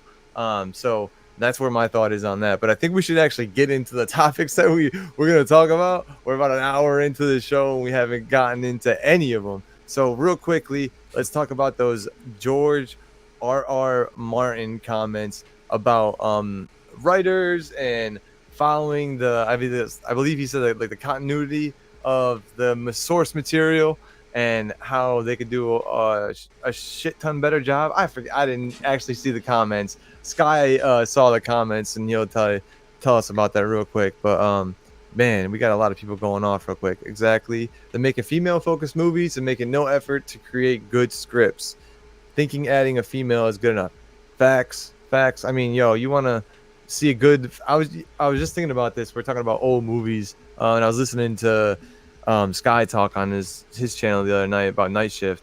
No one mentioned Tomb Raider, dude. What are we doing? Freaking Angelina Jolie, bro. Come on. Killer. Yep. Killer, dude. Oof, Lord have mercy. You know what I'm saying, dude? Come on. Yeah. Killer all around. Avengers Rising said we all blame Bob Iger and his regime at Disney along with others at other studios for what they've done to taint our favorite brands since 2012. Damn corporations. Nightwing's on one. I feel that, dude. I hate corpos, big corpos. Me and my fiance are really like on looking into not buying from huge conglomerates anymore when we go to the grocery store. It's tough, but you make an effort. Obviously, we can make a change. Hopefully, They have their hands in so many things. It's so tough, man. I know. I think that's where it starts. Hold my DualShock. That's where my hope is. I think comedy's making a comeback where they can really say what they want to say now and not get in trouble for it because it's freedom of speech. It's a joke. If you don't like it, then and you're offended, that's on Don't you. laugh. Yeah, right. Like you can not tune Don't. in to the person. They have the right to say what they want to say, and so do you. But your opinion shouldn't affect, and it is an opinion. Shouldn't affect what they're able to say. So I think starting from comedy, that's where that's the roots of American entertainment and like the backbone of everything. I think like people get roasted. We see even not if they're not present, people get made fun of. But that keeps people honest and it keeps people humble. And if we censor comedians and you can't get made fun of, then that's where like real censorship starts, in my opinion. So when that was happening, I was really upset about it and really mad. Like I was taught, I may not believe what you have to say, but I will fight for your right to say it. That's what I was taught growing up. And I still hold that, true to me now. So like, Yes, you know, sir. Yep. I may not agree with a lot of people online, but I still think they should have the right to say what they want It's to their say. right to say it. Yep. Exactly. So I think Netflix spearheading that just goes to also what they're gonna do behind the scenes, ideally. And I think I've been seeing that too from their content nowadays. And I mean, we just watched Heart of Stone with last year, I believe, or was it last year or 2 years ago with Gal Gadot. I mean, that's a female-led action movie. Fucking sweet. That was an amazing movie. I can't wait till the second one comes out, dude. She was dope in that. And we had homeboy from the Army of Thieves and Army of the Dead in there too. I forget his name. Matthias. His last name eludes me, but you know the blonde-haired dude I'm talking about? German guy, yeah. German guy, yeah. So I The think safe cracker. Yeah. Netflix is the spearhead of that, and we will see also through subscriptions, through profits, and in the future when they're the ones head and heels above everybody else. It's like, all right, well, what do we do to catch up to Netflix? Like, well, you're gonna have to mirror the content and mirror the quality of your content and what you're talking about. People don't like this forced representation, and I think we've been vocal about that for almost a decade now. About just stop it. If we want a black character, like go make a story for a black character. Don't just insert him in a white story. Like, what are we doing? And don't paintbrush these things and these topics and these pieces of culture. Right? Yeah. What the fuck? And you guys are like Black Vikings. We want to have Black Lightning, dude. Like, what the fuck? Give us black. You know what I'm saying? Like, goddamn, trying to give us Black Superman and shit. We don't want Black Vikings. We want Black Lightning. Goddamn, bro. So what are your thoughts on this? What are your thoughts on this guy on George R.R. Martin's comments? Yes. I agree. I got the comments because this was one of my topics. So he was recently speaking for the first time about the subject since he had gotten asked about it in 2022, and he kind of had some words for them back then, but I wanted to go over what he said this time because I thought that this was super dope because he's speaking about adaptations and writers in Hollywood not feeling like they need to be faithful to adaptations, right? So George R.R. Martin goes on to say, very little has changed since then. Now, speaking since 2022, he's like, if anything, things have gotten worse. Everywhere you look, there are more screenwriters and producers eager to take great stories and make them their own. It does not seem to matter whether the source material was written by Stan Lee, Charles Dickens, Ian Fleming, Roald Dahl, Ursula K. Le Guin, J.R.R. Tolkien, Mark Twain, Raymond Chandler, Jane Austen, or, well, anyone. No matter how major a writer is, no matter how great the book, there's always seems to be someone on hand who thinks he can do better, eager to take the story and improve it. and improve on it. The book is the book, the film is the film. They will tell you as if they were saying something profound. Then they make the story their own. They never make it better though. 999 times out of 1,000, they make it worse. Yep.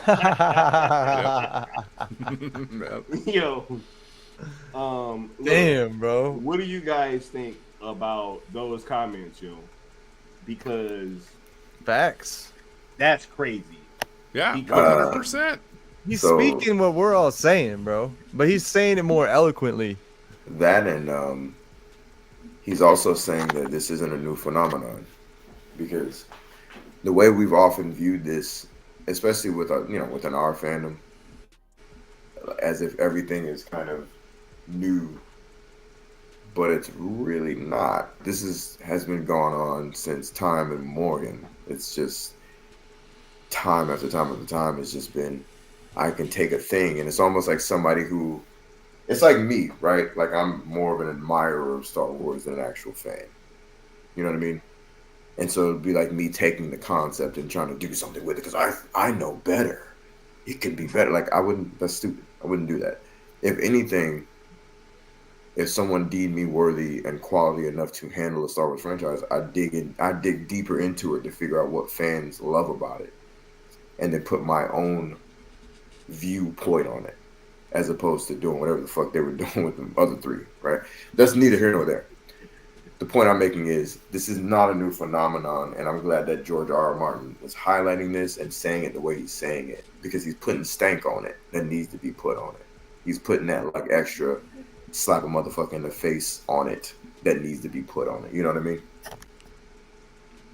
yo, he said 999 times out of 1,000 they make it worse.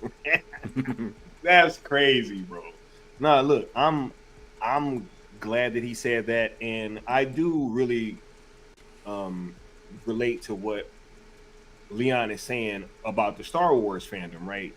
Because I am a big fan, and it really like feels good to hear like, hey, if somebody went into this thing with the right understanding, they would have been able to make something dope, right? Like, if they really would have delved deep into what the fans loved about Star Wars over at Disney, rather than trying to tell them what they should like, you know, which is what episode 8 pretty much did. It's like you're always going to end up failing when you try to go that route. You can't force people to like what they I mean, you can't really force them to like something.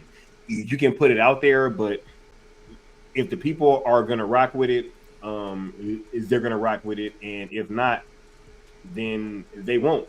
You know what I'm saying? So, what do you kind of think, Necron, about what George R.R. Martin said?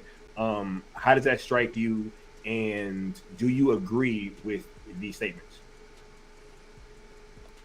Oh yeah, dude, I agree 100% with them statements. Can you imagine like a classic record, and it's already established, and a new band comes along and goes, "I'm gonna redo this song, but I'm just gonna make it better," and they do all these crazy things to it, and that's basically what he's saying. You know, How you gonna make stories, Bohemian Rhapsody better?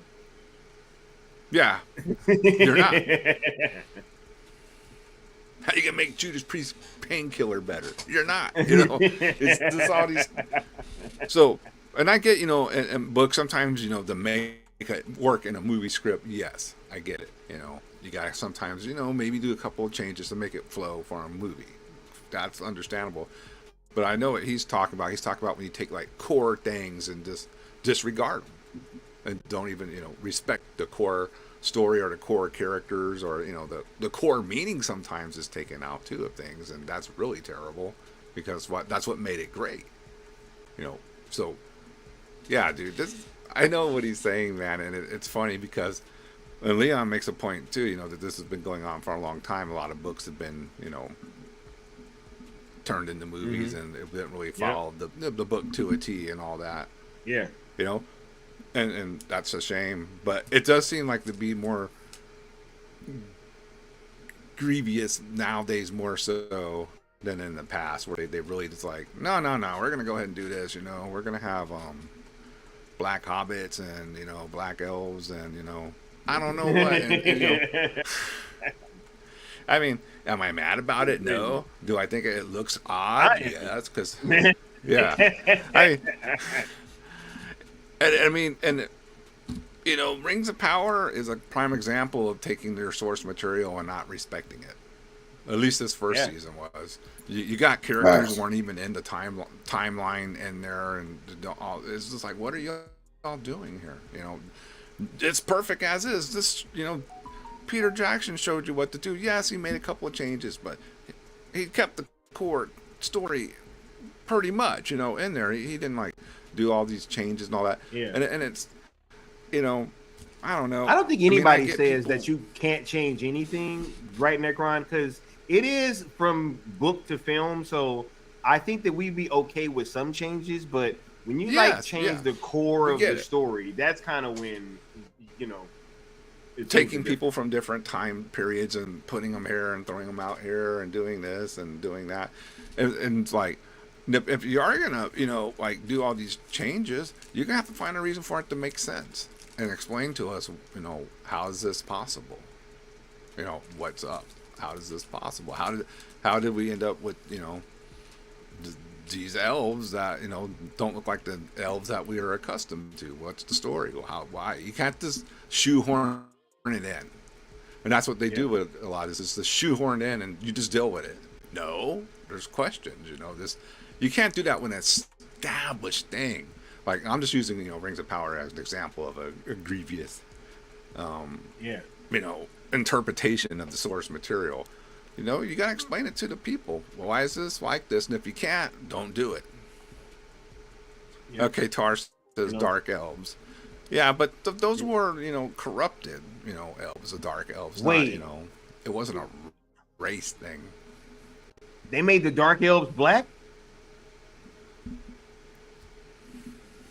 Oh, I'm not saying that's a Qatar. I was about to say what? I was about to say, bro. No, they didn't. That would be worse, actually. Yes, bro. The dark elves, and it's a whole bunch of black. That would have been like, I think you guys got off the rails now, man. I was about to make you flip out, right? No, Havoc says, I don't think it went down. Look what they just did with the new Assassin's Creed game. And look, it's funny because I was like back and forth on that, right? Because part of me was like, yo, I felt like with Yasuke, they should have just kept him like one of the side characters, because usually when they use the historical figures, they were always like side characters that was just in the backdrop of the story that kind of let you know that it was taking place in a real time or whatever, right? But then I was having some comments. I mean, there's some conversations with the homie Stino, and he was telling me why he was excited for it. And then I was all on board.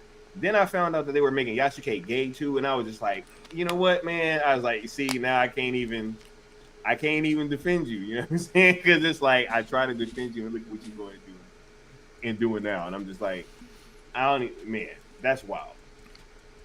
You know, so it's in all these different franchises, all these different mediums, man.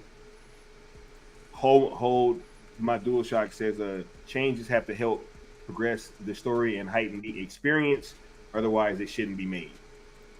And also says they also try to cover their changes by saying things like only a bigot hates Star Wars. That is facts. Right? Oh yeah, like if you disagree, all of a sudden you're a bigot or something. Like right, Thor the Dark silliness. Lord. Yeah. What's going on, Bishop? How you doing? Right. Yeah, I haven't seen Bishop in a while. What's up? Right. He said. Yeah. He said, and I disagree. Yasuke is what now? Yeah, bro. I heard that it's supposed to be like Yasuke is gay in the game, bro. From what I understand.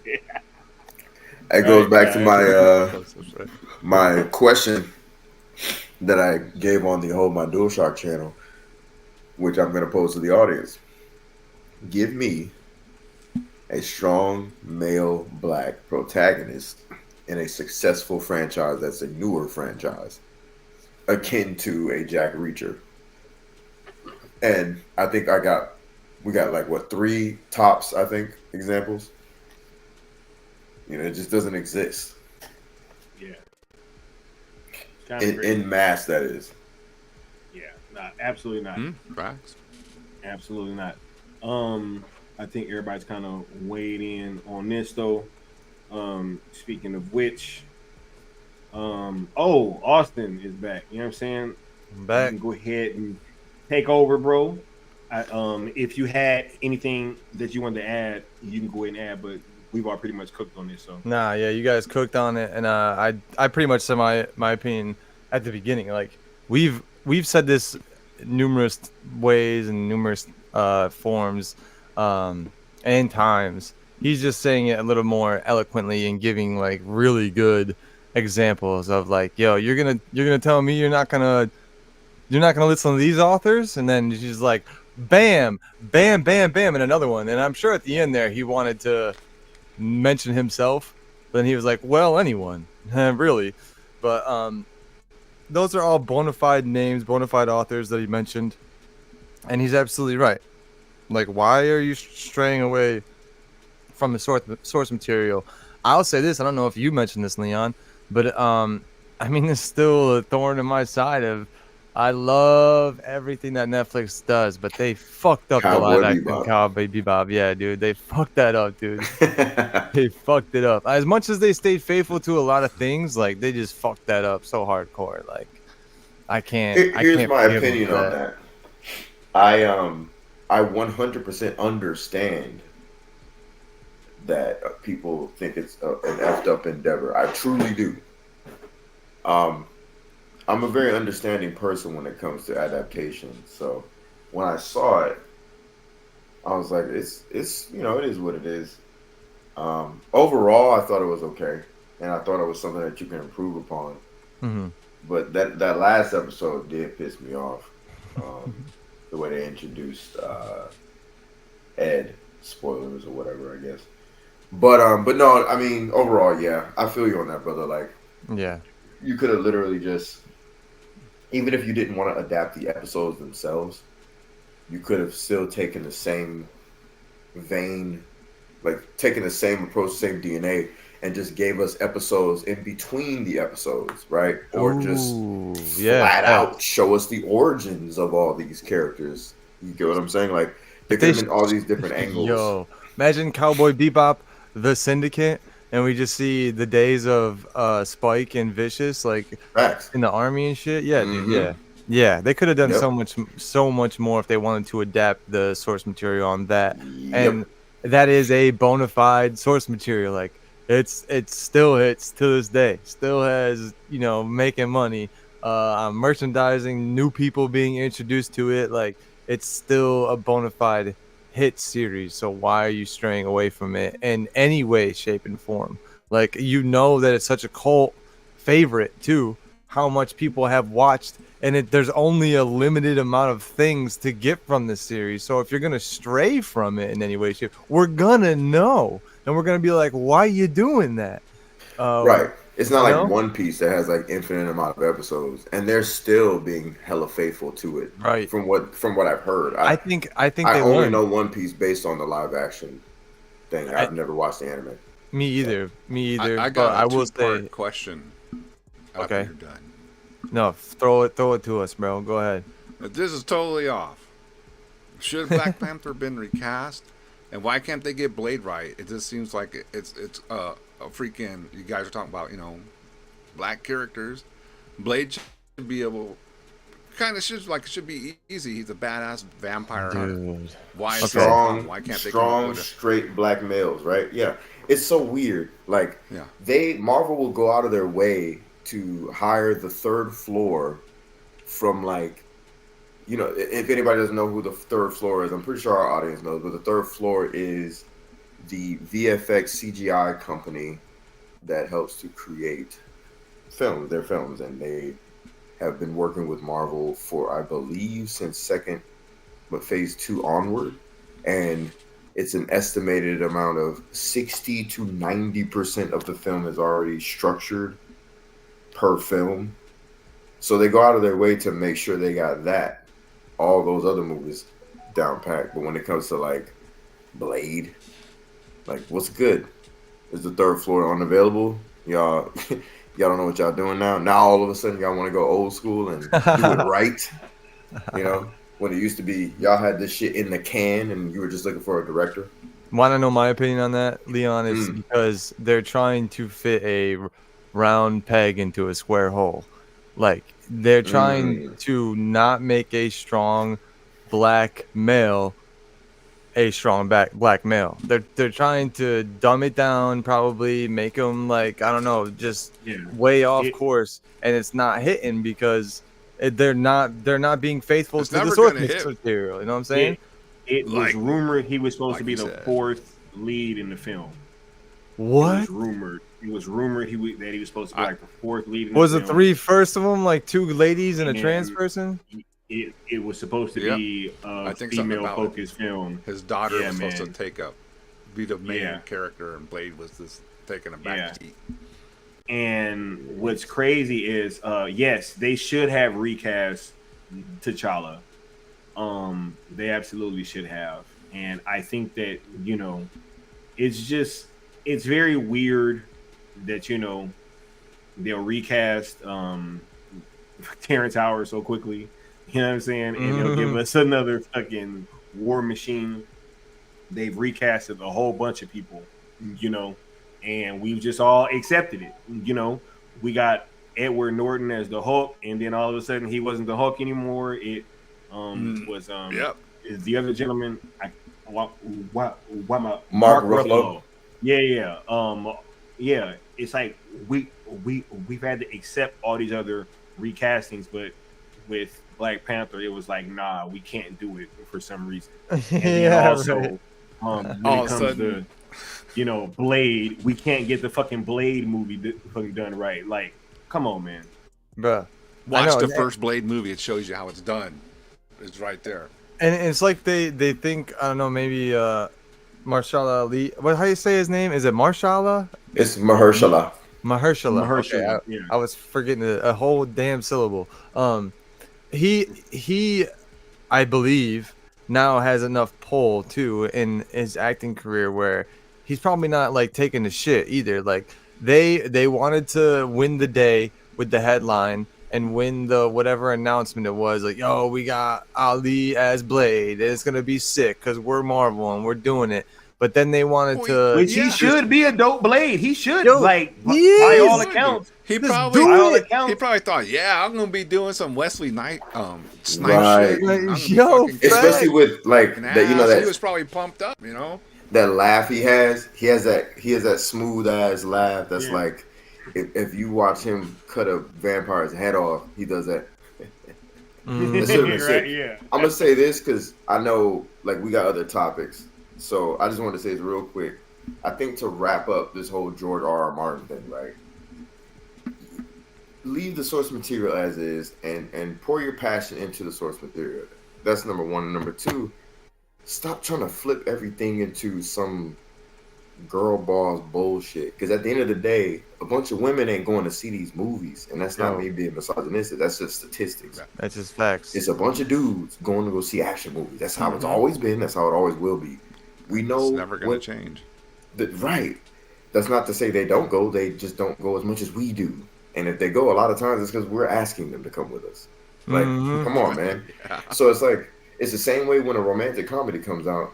The demographic is women outnumber us in that realm, and then they have a few of us go because we're your dates. So let's stop acting like we're trying to reinvent the wheel or convince us that we're weird because of traditional shit that's been happening that naturally occurs. Like, come on, man. Facts. Ugh. Just give us real stories. Just give us real stories. Facts. If it's gonna be, if you want to make a female empowerment film, then like make that, but don't make it inside of like some other shit that already exists that's just male dominant and it has a male. Don't make lead. it out of He-Man. Facts, dude. Like, what Don't are we take doing? He-Man. You know what I'm saying? Nah, you're right. You're right. You're right, dude. You're right. But I can't agree more with what everyone's saying, what you guys are saying, what George has said. I think we're on the path to getting back there. It's obviously a slow turn because they already have all these things kind of in the works many years in advance, and then COVID hit and they kind of got delayed on all the bullshit. So I think we're finally getting out of that doghouse. of the old shit, and they're getting the new numbers. They're trying to combat with what's going on in theaters and why are we not making money here and blah blah blah. And a lot of people are making excuses for and not looking at the facts. And I think at one day, you know, the buck's gonna hit where you're gonna have to start looking at the stats, and you're just gonna have to start owning up to the mistakes that they've made. And if they don't, they're gonna lose their jobs and they're gonna be out of there. Ideally, though, we can get out of this roundhouse because it feels like it's the same shit no matter who's in there. Like, that's why we don't know who these executives are, because it doesn't fucking matter. It's the same decisions no matter who's in there. So ideally, I think we're gonna get out of there. I myself, I'm not like I used to be huge in the movies. Going to the movies, I had like a Regal pass and everything. I wanted to I was getting free movies all the time, getting invited to all this shit. Nice. But like, I don't like have the inclination to go anymore because it. Josh made a great comment earlier in about Furiosa, which it felt like a product, and that's what a lot of these things feel like to me. They don't feel like forced. They don't feel genuine. They don't feel like art. It feels like you're just trying to take my money, and that just like I feel icky about that. It's the only way to put it. Like I don't like being like, oh yo, hey stupid, give me your $5. I'm like, whoa, why did I just do that? What the fuck was that for? And like, I'm gonna think about that the rest of the day. That's gonna fuck me up. Like, I just gave that guy he walked away with my $5. I didn't get nothing back from that. Like, he called me stupid too. What the fuck? Like, and that's what I feel like when I go see these movies. Like, yo, you're calling me stupid because you're telling me you enjoy this, right, idiot? Like, that's how it feels when I'm watching a lot of this stuff. It's like, y'all don't even care. You're not even fucking listening to what we're saying. Or how we actually feel. Do you actually talk to a real person outside of Hollywood? And did you actually go to some real focus groups? Are we having focus groups solely in specific areas where you get the opinions that you want? Like, that's another thing that should be looked at. And if not, then fuck them. I don't care. I have Netflix. Who's that's how I feel. The focus group. That's should be a question too. Exactly. And another thing is, like, I don't need or want like any sort of ins at any of these studios either. Like, I don't have any desires to be on set. Like, I don't care. Like, I'd rather watch the movie. That's when the final product is. Like, fucking A. Like, let me go see that. If I have the opportunity to go to a Zack Snyder set, then I'm in like Flynn, bro. I'm there. That's just because I want to see that man work, and I want to see his process. You know, everyone talks about it and how cool it is to be on set with him. That's an experience. But all this other shit, it feels fake. And we talked about the facade last time on Saturday, or last Saturday, that impromptu freezing cold take stream that we had. Like, it feels fake to me. Oh, yeah. And I'm not for the fake shit. I'm not gonna fuck around with that. Mad Max Fury Road, as like, maybe it probably was fake as shit when you're on set, but like, that felt real to me. That felt like a real world. Zack Snyder's DC universe, that feels real to me. Feels like it's this world that we live in now. So I want more of that authentic stuff when I go to the movies. I want to feel moved. I don't want to feel like I was just like, I literally just watched a puppet show. Like, yo, I just paid fucking $20 to go see a puppet show. $30. I spent gas money to get here, and it took me an hour total to drive to this IMAX. Like, I just wasted that much time of my life and paid for it. Like, what the fuck am I doing? When I could have just watched something on Netflix instead and enjoyed it way more. So that's the point I'm at, where I'm not even spending money in the theaters unless I'm really gonna be moved by it.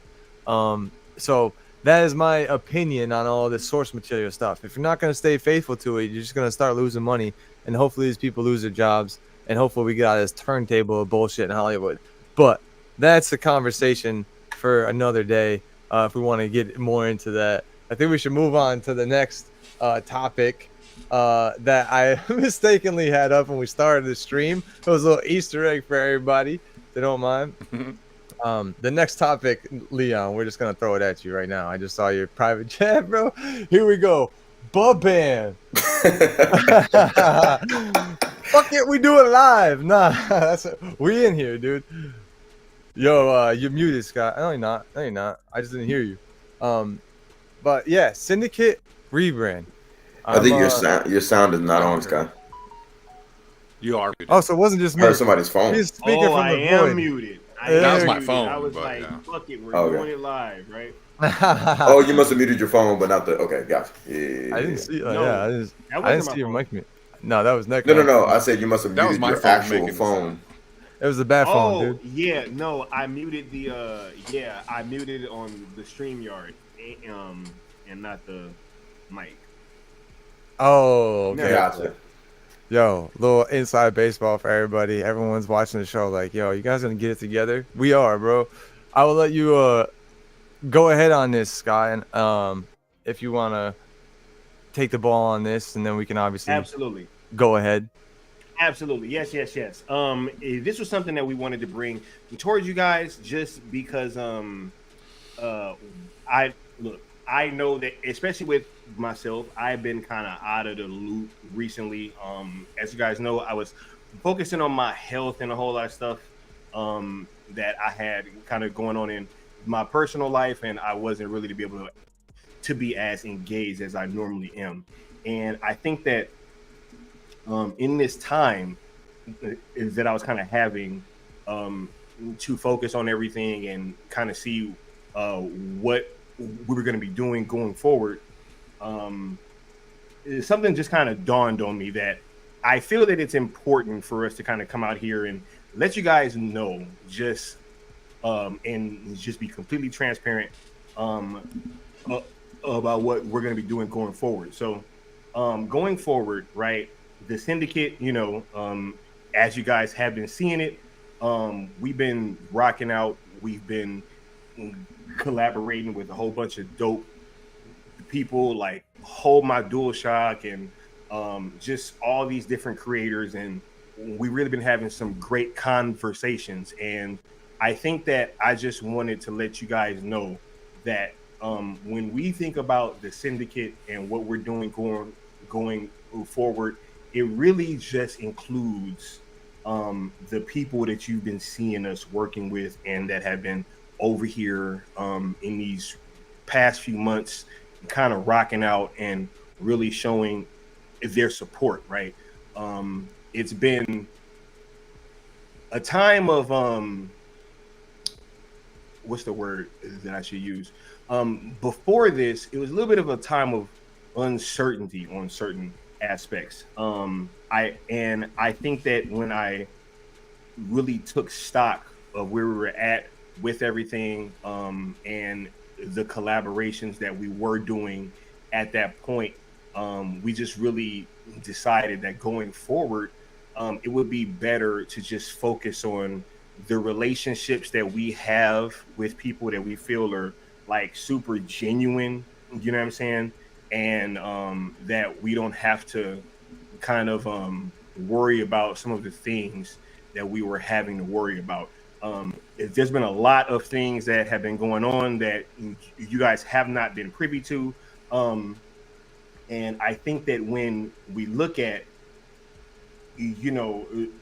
some of the movements that, people have obviously been seeing, and there's all these questions about like why we haven't been collaborating more with certain people or doing certain things with other channels that we might have been rocking out with in the past. I really do just want to take this time and say that, hey, we will be concentrating on the community that we've built over here, and we don't take that situation or that decision lightly. It is definitely something that has been mulled over quite a bit for these past few months. But going forward, we just need you guys to know that we feel great about the relationships that we've been building with these other collaborators and with what the Cool Table's been doing. And just on that front, I feel so damn proud about the direction that we're going to be going in, the things that we're going to be doing, the things that we're going to be bringing for you guys, and just I'm feeling great. I do not feel any type of like sadness or anything like that. I think that up to this point, the people that we've rocked out with, I think that everything played out the way that it was supposed to play out. Hey, And that's a good way to put it. and I'm just really happy that everybody can kind of just continue to go in the directions that they've been going in, and that we can all just kind of continue to do our own thing without this veil of like secrecy over like what's going on, or who's really like doing what, because there's been a lot that's kind of transpired, and we just really do feel that it's best to just go forward and continue on with what we've been doing in terms of ZSSM, and all the different things that and brands that we've been creating, right, and things that we've been doing. And yeah, I just really wanted to kind of take this time and really kind of just let you guys know exactly where things are and what we've been kind of thinking, if you guys get what I'm saying. That was well put. That was well put. That's why Very well said. That's why I let you take the reins on that, brother. Very well said. That's why I let you take the name's Yeah. not changing, and we're not going anywhere. Right. As far as that goes. Yeah, go ahead. Nothing Leon. like that. Yeah, no, it's essentially just I mean, in a sense, it's a purging of nonsense. It's a separation of the inauthentic from the authentic. It's a raising of the bar. It's a lot of different things, right? Yeah, because integrity, bro. No pun intended, right? It's just upholding integrity. If we started off saying certain credences and certain oaths, as it were, whether they be outright or unspoken, right? We have to uphold those things. And we're not a group of gentlemen who can be bought or swayed or manipulated or coerced. We don't have people behind the scenes influencing us or telling us, hey, you're allowed to speak about this topic now. No, we just do what we do. We don't have a team saying it's okay to discuss this. It's all right to discuss that. You guys can go watch this movie, but don't watch that movie. Don't say this about this movie. Yeah. Don't stream about this, stream about that. We don't have that. Like, not at all. And we've always been this way since day one. So this should come to no surprise that we're going to remain this way. And essentially, just look at that title, Syndicate Rebrand, is just us sounding sort of an alarm for you guys to understand what we're just reiterating. The rebrand is essentially to say that we are autonomous, we are our own people. And if you want to rock out with us, if you want to be considered a part of the Syndicate network, family, friendship, association, or just rock side by side with us from time to time, you got to come correct, you got to come authentic. None of us are above reproach. Mm-hmm. We all have each other's information. Not one, not even me. Facts. We call each other out all the time when necessary. Facts. We call each other to check up on each other when necessary. Facts. We don't just use one another and discard one another. we don't treat each other like we're underlings, or Sky is literally above my head right now on screen, but he's not above me in life. You know what I'm saying? Like, Not at all. we're all equals with I know that was awesome. We're all I'm in equals, charge. right? Right. Me and Necron, we rule now. Forget what I said. These two, no, but we all have our talents, and we help each other to push each other and our talents further. That's what it is, right? I've said this on a particular channel, ironically, and I'll just reiterate it again. I'm not the type of guy that says I love you and I love this, or you're my bro, or we're family, and all that other bullshit. You gotta earn that shit. You feel me? I've said that on numerous occasions. I remember you saying that. Yeah, you know what I'm saying? And I said it for a reason. It's just kind of ironic. Yeah. Oh, we were all there. And it's ironic that it was said on that particular platform, because, you know, that particular platform, it is irony, has been interesting, to say the least, right? And I know people know. I just know people know that something is in the air. Something doesn't taste right, doesn't smell right, doesn't look right. You know what I'm saying? Yeah, right. Sure. Yeah, like, why are we People focused on a particular brand? And look, I'm not even saying you have to be like some Snyder cultist, but I'm saying if you're just someone who is looking around, you're a casual and you're looking at a particular channel and you're like, why are we so focused heavily on this particular topic and this particular director and this particular studio when mainstream media even isn't? Mm-hmm. Isn't that strange? Forbes, the money magazine, cooked those particular things that I just hinted at. Yet this particular channel is so heavily focused on it. It's very odd how that works. It's just fascinating to me. So at the end of the day, when you see certain things transpire behind the scenes that we are privy to, that may come off as just kind of light from the outside looking in, but to us, they're meaningful because it adds up to a bevy of different things, correct? So, yeah, nah. A lot of this shit ain't light, man. No, I know it's not. None of it, really. None of it is. And from the outside looking in, you see it too. Yeah. Nah, like, I'm gonna just keep it a Go buck for it. because,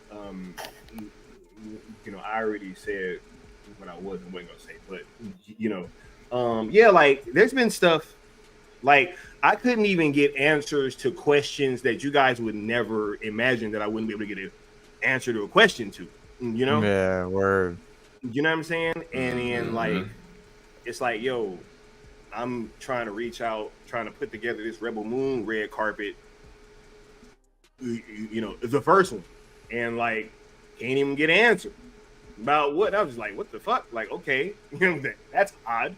You know what I'm saying? Like, I can't even get an answer to that. It's like, okay, but whatever. You know what I'm saying? And then it's just like, on the contrary to what was being said too, right? Like, we all know what the vibe was and what was being said around that time from this individual, and then to switch up so quickly, it's like, whoa, what's going on? And then, but that non-answer ended up leading it into like a spiral of like no show, that this has kind of always been this way with some people, you know.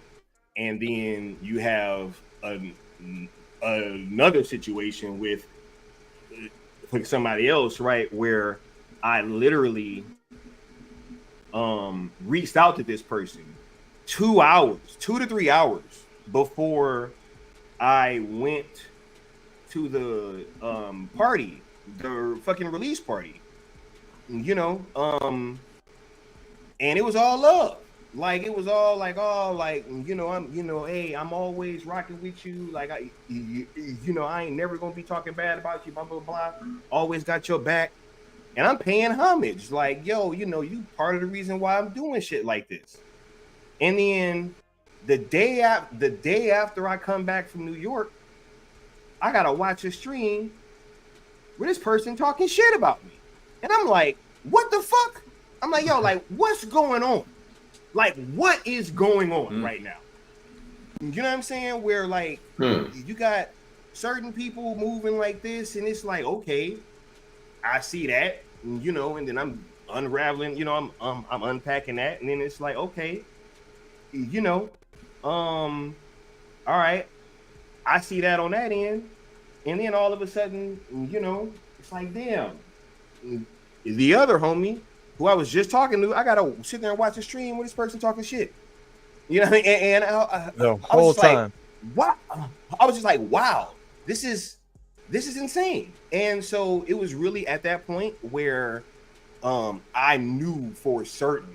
So like I said, this is not something that we've like, you know, kind of this is not something that we've taken lightly. I just really, you know, and I'm glad, like, I changed my phone number recently. And I gave everybody that needed to have it. I fucking reached out to them, and I was like, "Yo, y'all got my number now." You know what I'm saying? But everybody else, I'm like, "Look, I'm not, man. I'm not. No. I'm just We is moving off authenticity. We're moving off of a genuine love for one another. Like these dudes, we've been putting in work together, man. It ain't been like. Can I say? You know, my bad. I just want to say something real quick. Just the thing that bothered me too was like everything that you're saying, couple it with this, right? So one particular individual, we're trying to set a couple things up. Obviously, they backed out, you know, without knowing why.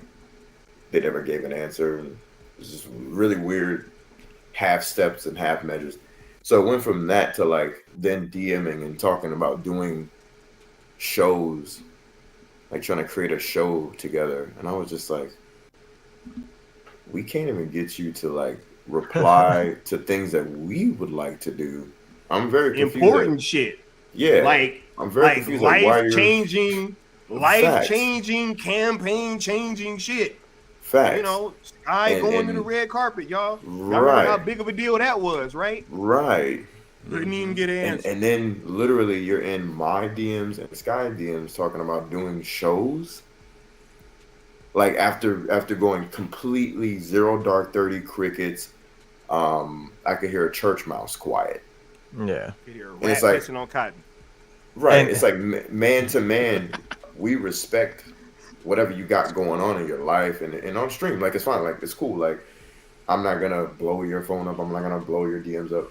But it's like the lack of respect for communication is hella weird. And I don't chase behind anybody. I just, if anything, the homies reach out once to that particular individual. And then if they don't get back and then they DM, it's like, well, you know we exist. You know you read that. You didn't say a word.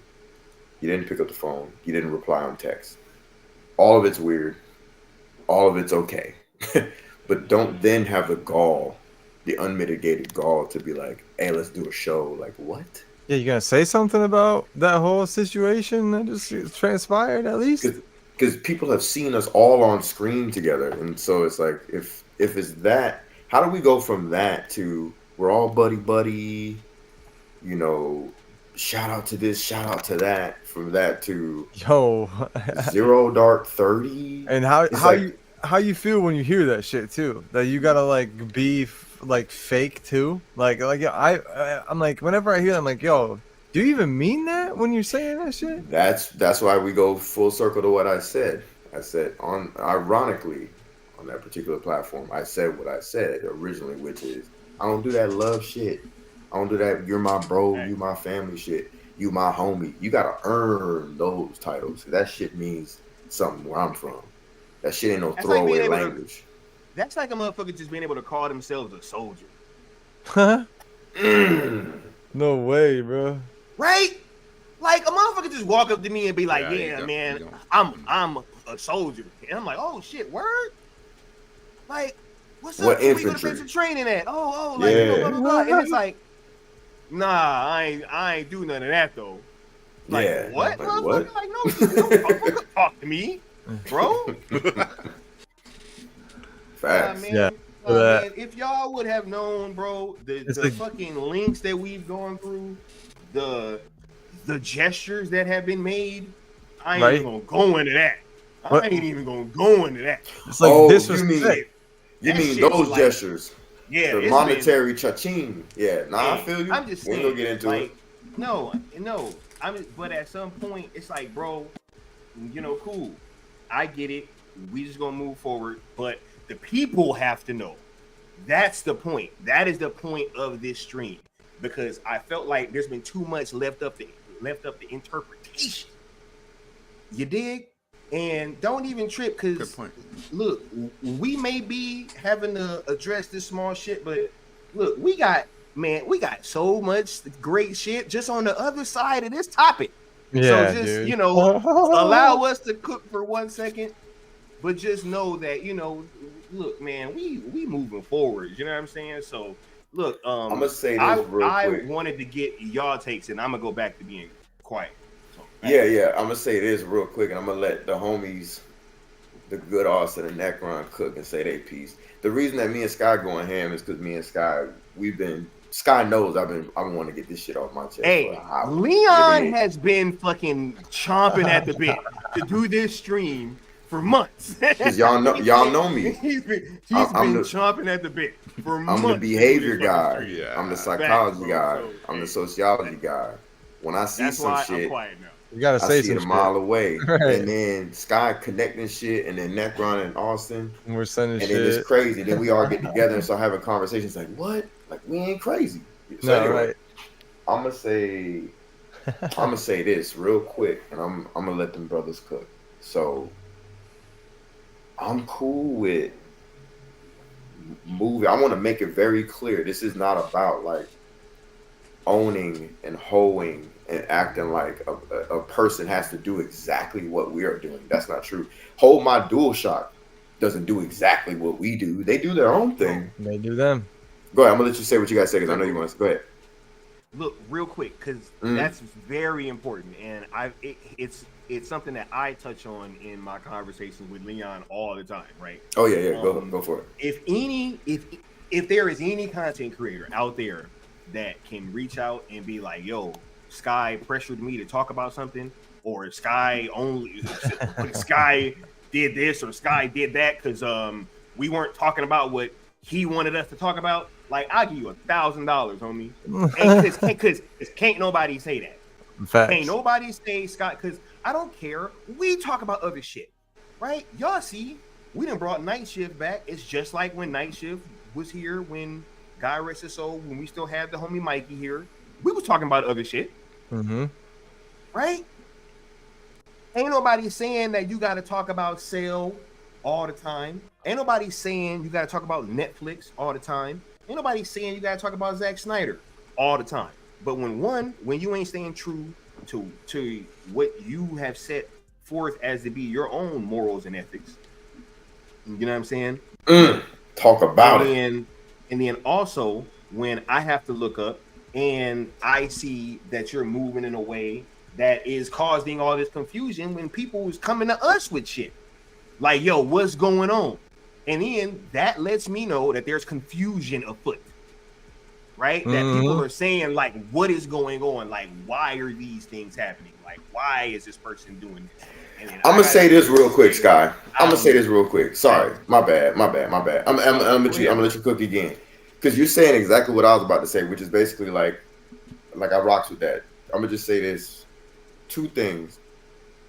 Just because Sky did masterfully what I was saying, which is that you can do whatever the fuck you want. You a grown ass man or grown men, right? We'll just play vague more, right? Do whatever. Stick to your standards and your morals, and also be man enough to communicate. Hey guys, I have to discuss these things because my whatever sources, say that. advisors, whatever, right? Yes. Are telling me that this is what I should talk about. No, nothing against y'all. I might go 0 dark 30 on y'all, outwardly, but y'all still my dudes. None of that was communicated. None and of that. It's fine. None of that. But at the same time, certain moves, I'm gonna let them cook on them certain moves, Necron and Austin. But I want to also say this, right? If one of my homies, right, let's say one of my homies on this panel right now has a bad crossing with a director, right? And that director does something or says something against one of them that torpedoes their brand. And I've called these gentlemen my brothers. I've said much love or outright I love y'all on a stream. My brother from another mother. I've said all these different things that are indicative to y'all being family. And this particular egregious ass director comes up and slanders y'all's name. You'll never catch Leon of the motherfucking New Geekz sitting up on the stream twerking for this motherfucker or discussing this motherfucker. Nothing he's got going on. He's persona non grata. He's nothing. And it's been that way. You dig? So I'm going to say this again because I'm going to need motherfuckers to pay attention to what I'm saying. I'm going to hold your hand and I'm going to walk you to this water. Y'all either choose to drink it or not. Die of thirst. or be forever quenched. I'm trying to help y'all out. Because I'm not trying to throw anybody under the bus. I'm just trying to let y'all know what's up. If a motherfucking lame ass director who keeps flopping after flopping after flopping, right, cooks one of your homies, your brother from another mother, what are we doing on stream twerking for this dude? What are we do? We're twerking. You're twerking for this dude harder than media outlets in the mainstream. And why are you putting lames on to twerk for him too? You dig? Like, come on, man. Like that's my whole shit. Yeah, my problem whole shit on that, right? My Like, problem is with that is that goes into and leading into, and I don't mean to cut you off, but that leads into antagonizing antagonizing the community that you've built. Like, what the fuck, bro? So go ahead. Or unless we finish my bad. No, that's actually that's a beautiful lead into whatever you got to say, because I like how you put that. You're basically, you built like, it's cool. Like, everybody does rebrands. We build a brand. You build a brand based on certain qualities, certain shit. We doing one right now.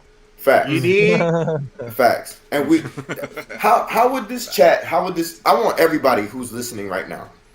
I'm so glad y'all are saying this.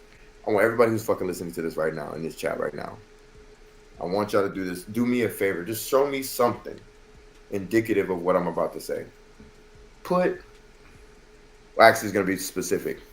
I want y'all to put a thumbs up in the chat if you'd be okay with us right now doing a complete 180 rebrand and just discussing, I don't know, James Gunn and the DCU ad fucking nauseum. Put a thumbs up in the chat if that's cool with you guys. You guys want us to talk about after DCU? What that motherfucker did to Mikey Sutton. I'm just gonna say that, just for example's sake. Yeah. I know you're being serious. I don't mean to be laughing. It's just so. No, you're good. Put a thumbs up in the chat if that's cool with you guys. Just asking. And if it's not okay, it's okay to say that. And then we would have a discussion about why it's not okay, right, to you. And then I would give you some feedback on why maybe I'm doing that, and not leave you to your own devices. And then if you question it, to be either left in silence or to be mocked. I'm just saying.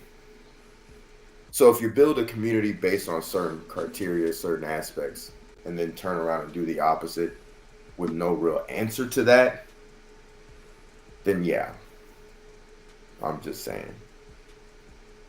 Because again, we talk about all these different topics and all these different subjects. We're staying on point and on brand with it. Don't break that That's my table, whole bro. point. You know, like, so yeah. I agree, man. Yeah. It's like it would be atrocious, right? You'd be watching a stream and be like, what the hell are these guys saying right now? And to have built a community, if Sky built his community and was just like, yo, I'm gonna talk about James Gunn all the time now. When Night Shift was around, it was a James Gunn roast every time with Mikey, and obviously there's reasons I believe now as to why Mikey couldn't do that on this other person's channel that he used to stream with, and I'm glad that he came to Sky's channel to do that. I'm glad that I was able to work with Mikey because of that. And yeah, afterwards, after what James Gunn said about Geekosity, like, and if you had the chance to work on that, where the fuck is it? Also, that's another question I have. So this is the whole transparency. Bro, this thing that we're motherfucker talking liked the tweet saying he don't fuck with us. Right. And then you're gonna just big him up the whole time.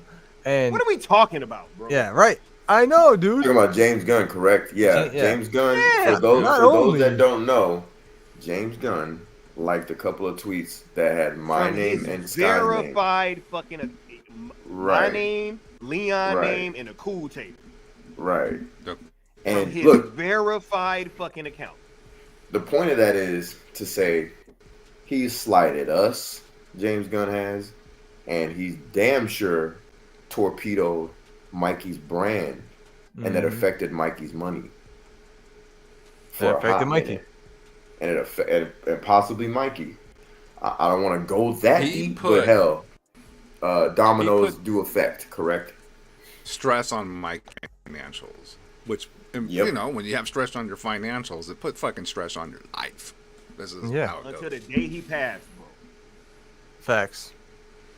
To the point where like we were, I mean, I had a feeling that whatever happened just because like Mikey was like he would tell us what was going on, and also this is to not go in on that, but like James Gunn is the person who's done nothing but creative divisiveness in this fandom. He is the one who came into the fandom stating that this will be divisive, even if it's not right now. This is a fractious fandom. Boom.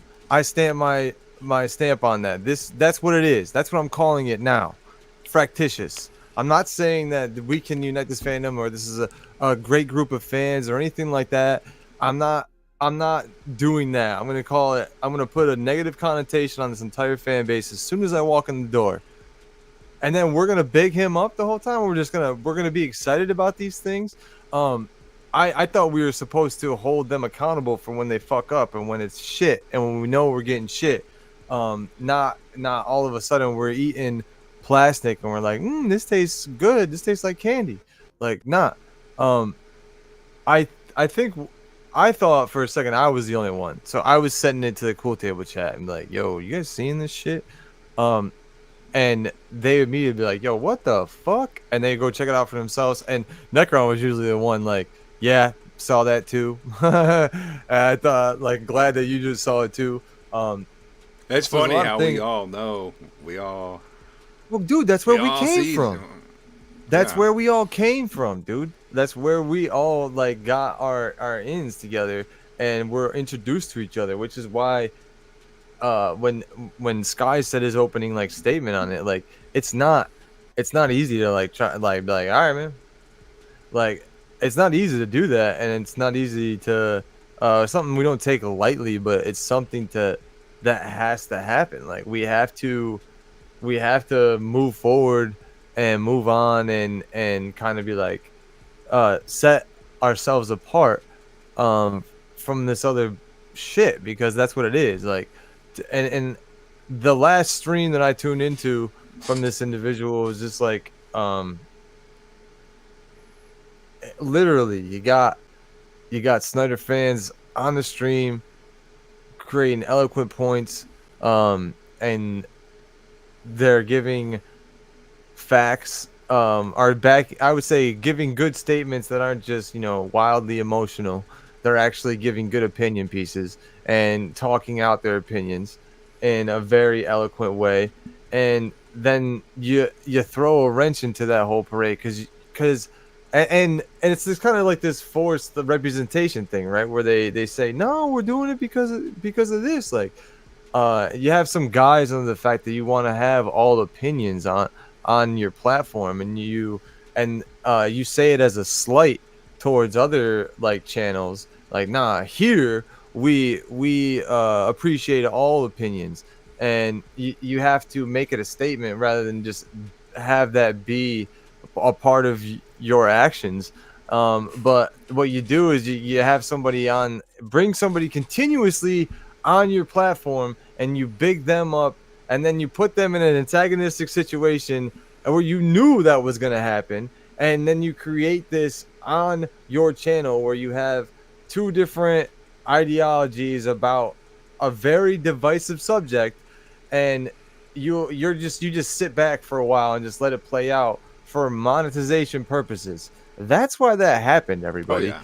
Just so everyone can be clear, like that was done, and somebody sat back and got paid off of y'all actually having an emotional reaction to what you were experiencing, because you thought you were in a safe place where you could go and chill out and have a good time and talk with your peers. Even if you did disagree on things, you did it in a respectful manner. You didn't go to a place where you're going to be taking shots at, and then you're just going to hear lies and hear bullshit where that we all know as a community. We've done our due diligence, and we know enough where we know that that's not true.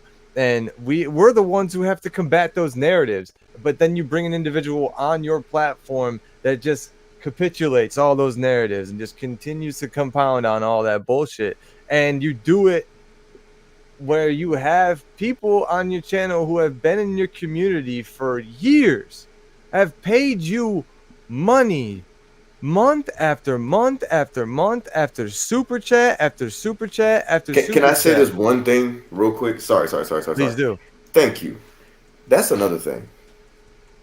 Everybody who helped to build that brand is like, we get to say something. We get to question something. We get to like some sort of an opinion. Yes. Like, and that's my whole thing. My thesis of what I'm saying is this whole throw someone away attitude.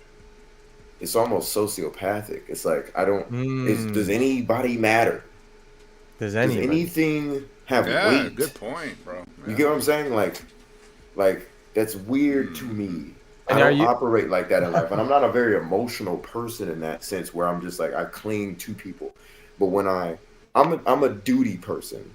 If I feel as though I have a duty to my standards and a duty to quality and a duty to a credence, right? Yes. A duty to an oath, spoken or unspoken. And that may sound deep to certain people. Like, oh, you're doing too. I don't care. It is what it is. I live by a moral compass. Hell yeah. And that moral compass could just be, I don't fucking know you, but if I say something to you, like, you know what, I got you. I'll help you, or whatever the case may be. I'm going to help you. That's just a blanket example. That has nothing to do specifically with anything. But to be more specific, if people if your audience has fed you essentially, especially when the chips were down, and we've seen when the chips were down a few times, right? And the audience came through monetarily, all these different things. You don't treat the audience in a weird way if they start asking certain questions or behaving a certain way. It's almost like you're trying to whip them into a shape or a narrative that only suits you, so that you remain comfortable and you don't have to be faced with any sort of scrutiny.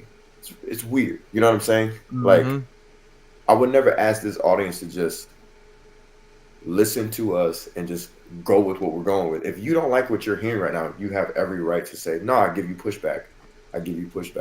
I'm not talking troll shit. the beginning, bro. Facts. Facts. I'm not talking troll shit. I'm not talking like, you know, somebody with a fake account saying you're turning your back. Like, I'm not talking about nonsense like that. I'm talking like, hey, you know, let's have a discussion, because these things are important, and this isn't going to do anything for us right now. This conversation isn't going to like suddenly we're gonna have 2,000 to 3,000. Yo, facts. You know what I'm saying? Like, this shit is. We're passionate about this because that's just how real we are. There's no slander coming out of our mouths. We're not saying this person's a shitty person. Oh, fuck him. No. What we're saying is, like, we're posing questions to you on a moral level, the audience. We're posing questions to him. We're posing questions to anybody like him. We're posing questions to people that may see it in the replay crew. We're posing questions that we may never get the answer to, and that's perfectly fine. Yeah, but the right. point is, we're fucking allowed to ask the questions out loud.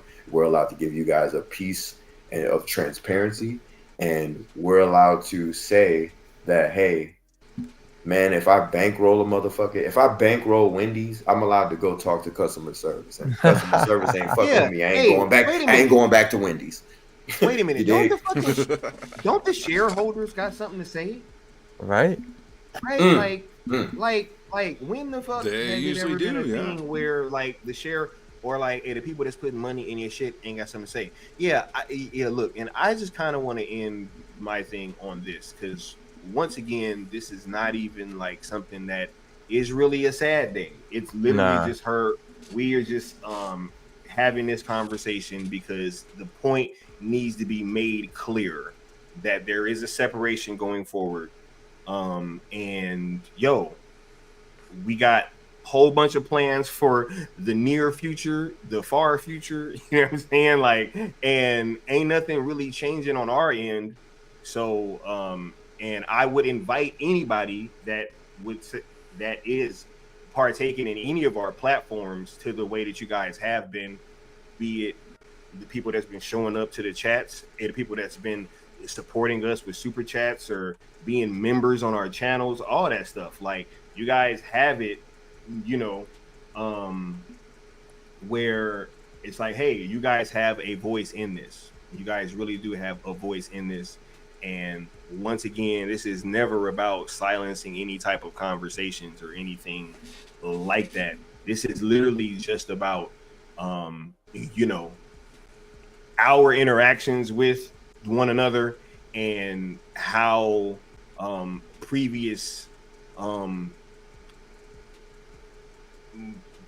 sets of morals that was said to be being switched up on later. It's kind of problematic for us. So at the same time, we're just gonna keep moving forward. And look, we gonna have people on our platform. Look, and one of the topics soon after this, right, is I had a open panel. You know what I'm saying? Like, we don't have to agree on everything. It is never about creating an echo chamber. That is not what we are trying to do. You know what I'm saying? It's just been a thing where it's like, hey, interacting with certain people and this whole brother thing and just all these titles that have been thrown out with just no communication. And I will say personally that there is never there has been too much work put in on a whole lot of other people's behalves to have zero communication. So whenever that is the point, and it's like, hey, we just think it's best that everybody just continue on and just do their own thing. You dig? Hell yeah. There's no animosity, like one bit at all. Like, we've had our own questions, and since we haven't got answers to a lot of things, and it's been like, you know, it is what it is, and whatever happens. If you know what I'm saying. So that is the transparency part of this little show. I'm glad we were able to talk about that. And not to interrupt you, did Necron have anything to say? Necron didn't. Yeah, I was gonna say, man. Let Necron talk. Damn it, Can Austin. Roll it in the Necron chat. Let Necron talk. God damn. Go ahead. My bad. I really don't have much. Hashtag let Necron talk. Yeah. To me, I'm too nice sometimes. I'm too cordial. I just let everybody talk and wait till my turn. I am sorry, interrupting. Nah, I wouldn't do that to you guys. Maybe. Anyway. Yeah, I mean, it's funny, man, because it's a difference when you're just supporters and then when you get involved in people's lives. And, this is more than just, people who talk on the internet and do a show here and there with each other. Especially like Leon and Sky. They are involved with this person a lot, for sure. And not only that, they were soldiers for this person.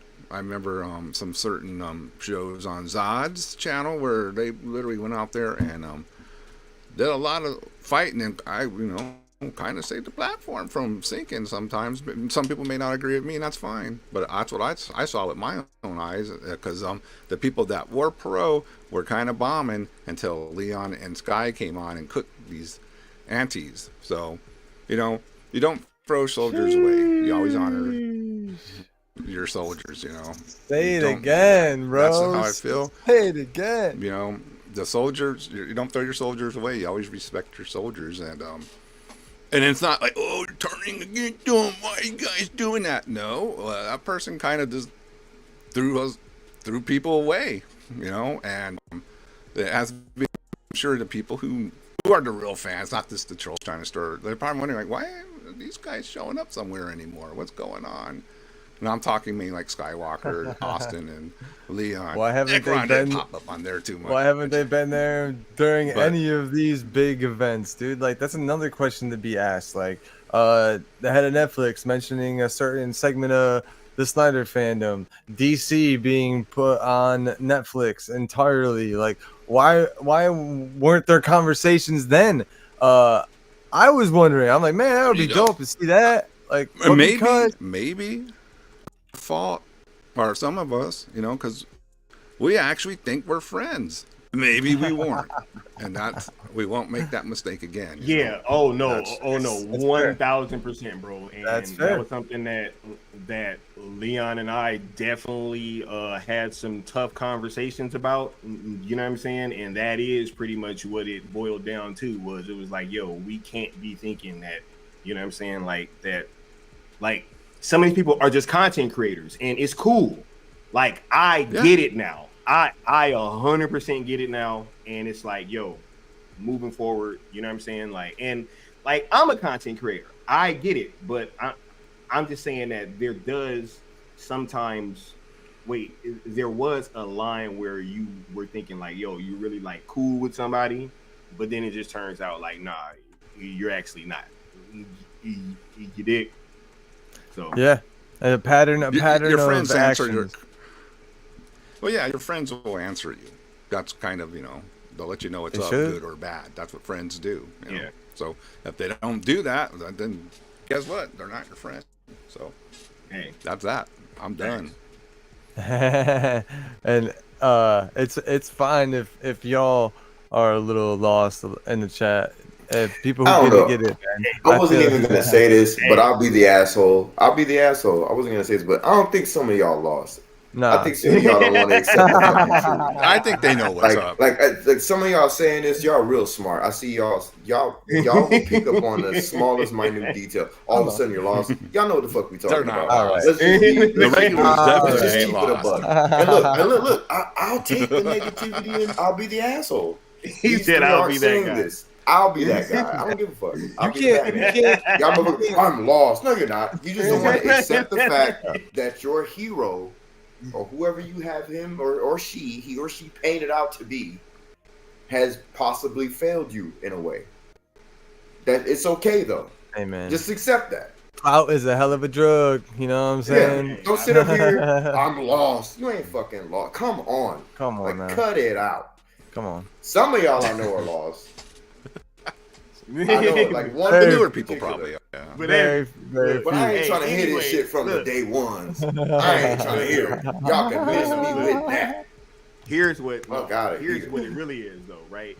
Now that Necron said what he said, man, let's get to some of this future shit that we got coming up. Okay. Because, yeah. Because like time to move on. I ain't hyped. even trying to really get into all that. You dig? Nah, No it was. more. It, I just wanted to address it so that the people know what it is officially moving forward. Ain't no more veil of fucking secrecy. Ain't no Nah. more, oh, I'm thinking, oh, what's going on? Hey, is this still the A? No more of that shit. You know, the fork in the road has gotten here. And we're gonna just continue moving forward. So 100%. mhm. Damn, Numbers yo, yeah. changed. Hashtag numbers changed. Numbers changed, and It's a hey, wrap. numbers changed, but we ain't changed. You know what I'm saying? No, That's I'm the talking about thing. my fucking phone number. We're, That yeah, shit yeah. changed, man. And that's the thing. We're never gonna switch up for nothing. I think that's the reason why the cool table still remains, dude. And I feel like it always will. Y'all can miss me. We had enough attacks already. I think, and then what we're getting into is just exactly what it is. Exactly where this all came from, dude. It came from community. It came from like all these dope people, my homies. Like I don't say that lightly either. Like I don't just go, yo, that's my homie over there. Like nah, these are my homies. You know what I'm saying? Like, and I can call any one of them if we got to. And then they always calling me, and I always miss them. Gotta call them back because I'm always doing something. Got a fiance. Austin gotta never come there. answers the phone. I rarely answer, bro. Austin never answers. I'm like, damn, bro. I always like, yo. I feel like You like, damn, why don't I know some shit? You ain't answer the phone. I know that's what happened, bro. You answer the phone. Hey, it is what it is. I'm a family man. These boys know that and they respect it. And I think that's what the more people we have in this community who are also genuine and have these morals and stuff like that, like you'll see it in due time. You know what I mean? If you're about it, if you really mean what you say. So without further ado, we got a little tease. We're not gonna give away all of our cards in the deck, but this was something that I heard recently. It was just perfect. This guy's like, we should do something like this during that stream. I'm like, oh, I got the perfect trailer. I got the perfect thing. So we got a little something to break up the mood real quick. Let me turn this. I think I gotta turn the music off real quick. Boom, music down. And these boys haven't even. Don't be lost on this trailer, y'all. Don't be lost on this trailer. Don't be lost.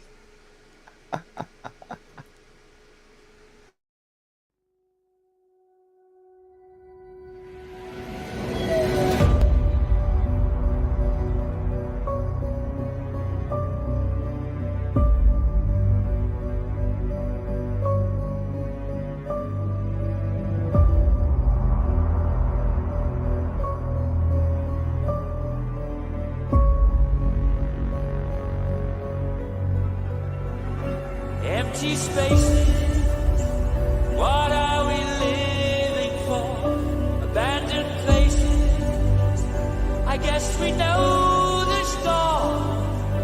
On and on, does anybody know what we are looking for? Another hero, another mindless crime behind the curtain.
It's not Aaron. Thank you, Carl.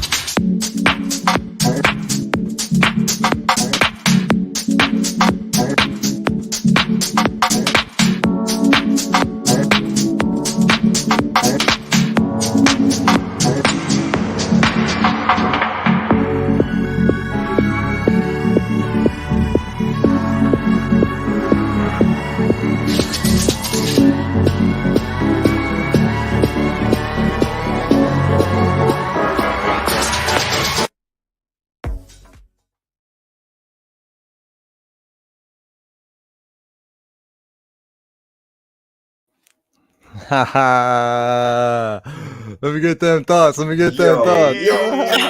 Bruh, Dude, nobody's all right. pawn. That ruled. Okay. Hey, Wow.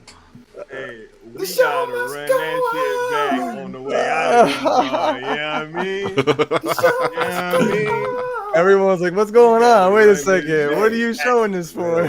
Two horn We salute. gotta run this shit back on the way out of this bar. You know what I mean? Bruh. Man. Oh, yo. Mm, So, That so chess. that we play chess, not Yeah. checkers, dog. Yeah. Man. Yeah. Man. What y'all thought, bro? What y'all thought? Nobody's Spartans, pond. what is your profession? Oh, oh, Ooh. oh. Yeah. Oh, woo. What y'all thought, Dude, bro? so Nobody's cool. pawn, homie. Oh, that's what I live for right there, bro. Hey, Yeah. Austin, you outdid yourself. That's sir. classic. Yeah, you did. Man. Fucking I told y'all I had the Thought it was perfect cool. shit. What y'all thought? They over here like, oh man, see, they all somber, right? They over here acting like they don't know what. They over here acting like they don't know what's going on. Everybody all somber, you know what I mean? Yeah. I See told that? y'all we had to switch it up a little bit. Man, yo, ever since that Kendrick and Drake situation, I just been on one, yo. I don't give a fuck no more. It's been up. It's been up. I'm dead serious. It's It's been been up. up. Dead serious. It's It's been been up. up. 20v1, that's a 1v20, motherfucker. Yo, shit. Y'all rocking with that? Y'all rocking with that? Damn, yo. Yeah. I just want to tell you. I just Oh. want to tell everybody in the chat, man. I've been sitting on this. I got the message straight out the Speed Force, bro. And I was just like, ooh, it was like fire in my hands. I had to like put it down. I was like, yeesh, let me make this shit right now. Say no more, Barry. Say no more. Facts. Yeah, bro. Nah, we we got that, trending bro. on June 12th, bro. We streaming Mhm. on June 12th. What y'all thought? Man, it's announcements on June 12th. What y'all thought? It's up What y'all and it's stuck. Zack Snyder self. What they thought, Austin? They thought that we was really gonna come out here and just be like, man, it's time to slow down. You see, and that's also why I really wanted to do this stream too, because I know, you know, it's been a while, man. Sky been out. I know. No, man, it's been crazy, but it just seems like every time that is that, you know, we're forced to kind of take a step back and kind of reflect on things. It puts us in a much better space moving forward. You dig? Mhm. Very Mhm. true. Yeah. June 12th, it goes down. Superman Day. You dig? Calvin. You dig? Syndicate. You dig? ZSSM. You dig? You know, what y'all fucking talking about, bro? You're lucky we're giving y'all notice Meet now. the gram, motherfuckers. Yeah, facts. Oh, the damn thing. Yeah, They so not the like damn thing. us. They not like us. We're gonna They make ain't. sure that we're heard on fucking June 12th, whether they like it or not. You know what I mean? And everyone's gonna know. It's gonna be Superman Day, but guess what? We ain't gonna see shit about Henry Cornsweat. David Cornsweat. I call him Henry Cornsweat because he's like Apple Dapples, bro. It's not Apple Jacks. You know what I mean? Like, goddamn. Corn sweat. He's fucking Henry He Corn said Sweat, you the dude. bag of cereal, cuz. Yo, you're a bag, bro. You see him Oh from? my god. Is that Henry? No. Oh, it's Henry Oh, Corn Sweat. man. It's not Henry. You know- Henry. You Oh, know when you taste it, it ain't you're gonna get real, the, dude. You're gonna get the Mexico treatment. Boo. Bruh. The Boo. milk from them apples, dapples, or whatever, them apple rings, Oh, it's so gross. that shit be tasting he be looking radioactive. Bro. Radioactive. That shit dude. looks radioactive. Take years That's off how my you know life. that shit ain't good for you. No, dude. And they're gonna probably. We know that they're gonna come with some weak ass shit on fucking Superman Day. Or course. I'd be surprised. You know what? We know that they tune into our shit. Everyone at DC, you're welcome, because we probably just let you guys know that Superman Day is coming up. Maybe you guys should do something. They probably don't even fucking know. That's the competency level that we see out of what James Gunn has brought to the table. We probably just let him know that Superman Day is coming up, like realistically. So you guys are welcome. But whatever he's y'all gonna do, we're gonna do better. Just so they know. What's up? Or he'll probably do one of these.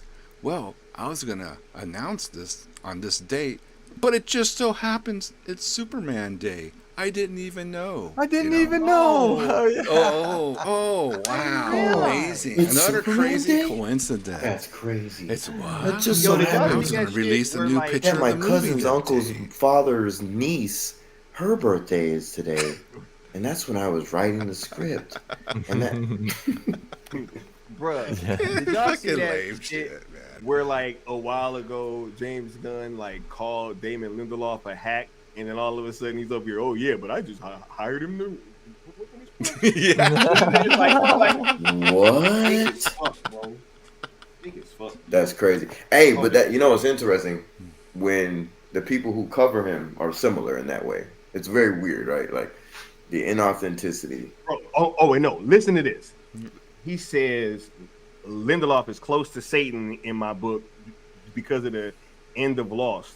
He's the Uri Geller of storytellers, a total scam artist with no integrity whatsoever, and a liar. All right. That's what James Gunn said about a Yes. guy he just hired. And then he said, yes, it's true.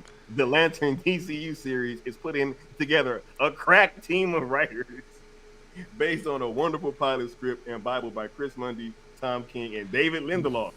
A hearty welcome to Chris and Damon. Yeah. Who calls Oh my God. Lindelof all of that shit?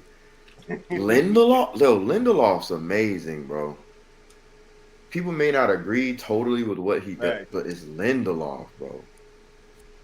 He's a veteran in the game. It's crazy that Damn. person could be put in a position of a CEO, run your company, when we have all these, like, yo, the internet doesn't forget, dude. Like, what did I really want to know what the dirt was, or how the meeting went when David Zaslav like had to hire James Gunn and Peter Safran, because there's no way that was done like really, like he was like, yes, I'm gonna make this decision. If that's the case, I want to hear everything, all the bullshit that he was told beforehand, so I can be easily as convinced.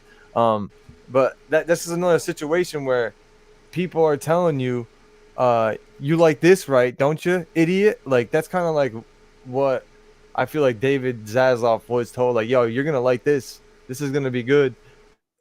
Dumbass. Like, now, dumbass. Like, what did you think was gonna happen when you hired James Gunn? And the writing's on the wall for the Marvel DC crossover now, which if that was done faithfully, that'd be fucking cool to watch. But I don't want to fucking see that now. Like, I would have maybe watched that back in 2015, when they were doing Civil War, and like, all right, Batman versus Superman. Why don't we just make it DC versus Marvel at that point? And DC can just wreck all y'all like they should. But anyways, Ain't gonna happen. that's I just think that a lot of this stuff that's gonna happen coming from DC, it doesn't matter because of what we're doing and what we're gonna have planned. Superman Day is gonna be a great day, June 12th. I don't even know if I'm gonna be able to taking off of work or not, but you guys already know I'm gonna have a full sleuth of things ready to go for Sky and for the homies to stream all day, spaces, whatever they gotta do. We will announce that in due time. We just wanted to let y'all know the next engagement event is Superman Day, June 12th, and June 12th. there will be some of those infamous shirts being released on that day too. Hey, Infamous at this point. hey, you gonna see that motherfucker. What's gonna be so funny is that they was kind of mad about them last shirts, Austin. We gonna see what's gonna happen this time. You know, They better. I can't wait to hear what you're gonna say about these ones. You know what I'm saying? Crazy, man. But look, this is what I do want to say. Shouts out to everybody that we've been rocking with recently, man, and that we've been doing all these videos and streaming and stuff with. Everybody from like all y'all that have been showing up in the chat and that have been coming on the streams as well. Mama Bear, Art Doll, this Nessa Noel, man, Josh Herrera, Hold My Dual Shock. You know what I'm saying? Like everybody that we've been collaborating with recently, I still just want to impress upon you guys how dope that it's been collaborating and working together. And I'm so looking forward to continuing to build these relationships, because I really do think that this core now, it feels much more genuine, man. Like, Yeah. Organic. Even when I'm on streams with like Hold My Dual Shock and we're not getting along and I'm hearing some Joker 2 slander, right? Like we can have those conversations and it's all good. You know, be jovial, right? I think that's the thing that people aren't really grasping. Those who are kind of trolling, I guess. It ain't about like having a difference of opinion or having different people on panels and having disagreements. It's not about that at all. Like, again, if you're listening with your brain and not your ass, we've said you can have whoever on your channel say whatever you want and do whatever you want.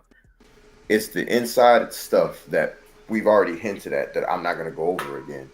That if it goes over your head, it way goes over worse. your fucking head. And it's way worse than we're even like letting on. You know what I'm saying? Right. Correct. We getting this. You know I was gonna say, we're being transparent enough. We didn't even need to address it realistically, but we didn't want to be fake. Well, it's the only way to communicate, really, right? And you're right, exactly. We didn't want to be like other content creators. We wanted to be genuine and talk to our community. And I'm glad. Thank you guys. It's hilarious that somehow Freezing Cold Takes became the cornerstone of my channel. But thank you guys for letting it be that. And thank you guys for being this team. Like, y'all don't know, but we could have fucking probably folded as a cool table various times over the years because of dumb shit from others and you know what I'm saying, and even from ourselves. But that's the thing about genuine people, about real people, and I'm just gonna say what it is. Like, these are guys. Like, these are men of men, one of one, and to be included in this group, it's like it brings you to a higher level, and when you start living at that higher standard and you want to hold others accountable to that higher standard, you wonder why they are lacking. And when you know that when it becomes like dubious, we're like, all right, man, we can't spend any of our time and energy over there. We got to spend our time and energy on what we want to focus on. We want to be productive. And since we've done that, dude, I feel like we've done more. I feel like we've done nothing but have more positive conversations, have more openings for other content creators. Like, it's been crazy how channels bigger than ever now. Fulfilling. Necron's over there killing it, man. Like, that's what I'm saying. Like, bro, Necron, do I fucking come over there and be demanding that you talk about Zack Snyder and fucking Netflix shit? That's what I'm saying, bro. Like, this shit ain't all the never time been texting about... me, hey man, put on Zack Snyder stuff. No, Bruh, of course not. You never. Bruh, me and fucking Leon about to do something else. It ain't got nothing to do with that either. Yo, facts. Right? Facts. Like Your this life is not will like change. 1000%. This is not about fucking, you know what I'm saying? Like, just because of some trivial shit. Like, no. These are like deep rooted things that need to be discussed and that would have to be fucking worked out. But honestly, I don't see that happening in like the foreseeable future at all. So that's why we're just coming out here and we're being honest and transparent with you guys. But I really do mean that when I say that, yo, this group that we've been collaborating with recently, I really do feel strongly that this is where we need to be at. You know what I'm saying? Everybody is where they need to be. Everybody's where they need to be. Facts. I want to add one more thing. If whatever we're being transparent about and hinting at, if we're wrong, if we end up being completely wrong somehow, some way, I am Which is more very than not willing. very Right. It's Right. not very fucking like you. I'm more than willing to apologize. I'm more than willing to say, oh, I was 100% wrong. My apologies. I completely read all those things wrong. See, this isn't one of those things where, you know, you're used to seeing, I'm not going to name the names, but of the adversaries, the old adversaries that we've had in the past. And they've been very scorched earth with their attitudes because their vendetta has always been to just be trolls and scorched earth. They don't have a vendetta. They don't have any sort of like moral compass that leads them to go, okay, I'm going to come at you with passion, but I'm going to give you the room to correct me, and then I can swing back around and say, my apologies. No, it's scorched earth. That's not what we're doing. We're not doing scorched earth here. We're saying what we're saying. And if we're wrong, I can't speak for the rest of I them. can admit that. Yeah. That Oh, yeah. I can apologize and be like, oh no, I would 100% wrong, I was etc. just gonna say this. Yo, Austin, how many times recently have I had to come to you personally and been like, yo, bro, you was fucking right about that shit? Right? It's been a couple times, right? No, A couple times. like we flat out like fucking had it out and disagreed multiple times, and I've had to come back and be like, Austin, you was right, Leon? 100%, like to the point where he told me when he said, damn, I'm gonna have to tell Austin he's right about this particular thing or something. Yeah, I'm like, I was like, facts. I gotta tell him he's right. Because he was right. I was like, yo, Facts. I don't want to be right. I'm just. I ain't gonna Facts. double No back one with wants me. to be wrong, but it's all about having the manhood and just being an adult and maturity and just saying, Well, yeah. oh, you know, I was wrong. And that's what we're saying. In other words, like, Again. we're being transparent because That's hilarious. it's a vulnerable topic, and we felt as though it needed to be some truth needed to be said, some transparency needed to be had. Mhm. And at the end of it, all I'm saying is like, if we're wrong, we'll come up here and do this whole thing again and talk about how we're wrong and apologize, and never have to speak or an exchange of dialogue with those individuals ever again, and just still say apologize and still speak and apologize. You know what I'm saying? The point isn't to act like we're Billy badasses. The point is to say we real as fuck, and we're gonna keep being real as fuck. And that's the standard we've set. And those standards have been set because certain actions have been had in the past, and those actions cannot be forgotten. I'll forgive, as my religion states. Mhm. I could forgive a James Gunn, for example, but I'll never forget because that's Right. a part of the oath. Like I'll never forget that unspoken oath, and that may sound too deep for people. But I don't give a fuck. Yeah. I'm a deep person. Because some of them And don't that- get it. Because some of them Yeah. don't get like what that really meant. You know what I'm saying?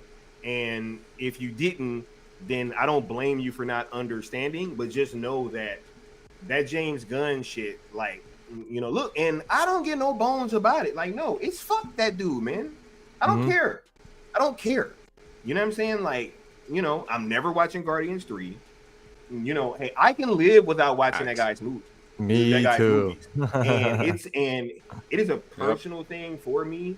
You know, and when they hired that guy and you put somebody like that in that type of role that was going to eventually behave in the manners in which he's behaved, then you guys get everything that you get in terms of a pissed off fan base. So like it is personal with me and that dude, and I'm not gonna make no bones about it. So when I see somebody that kind of knew what the deal was, you know what I'm saying, like moving a certain way, when it can come to that dude and handling him with kid gloves and not trying to, you know, doing clickbait titles and shit, and I'm like, whoa, like once that start happening, it's like, bro, no.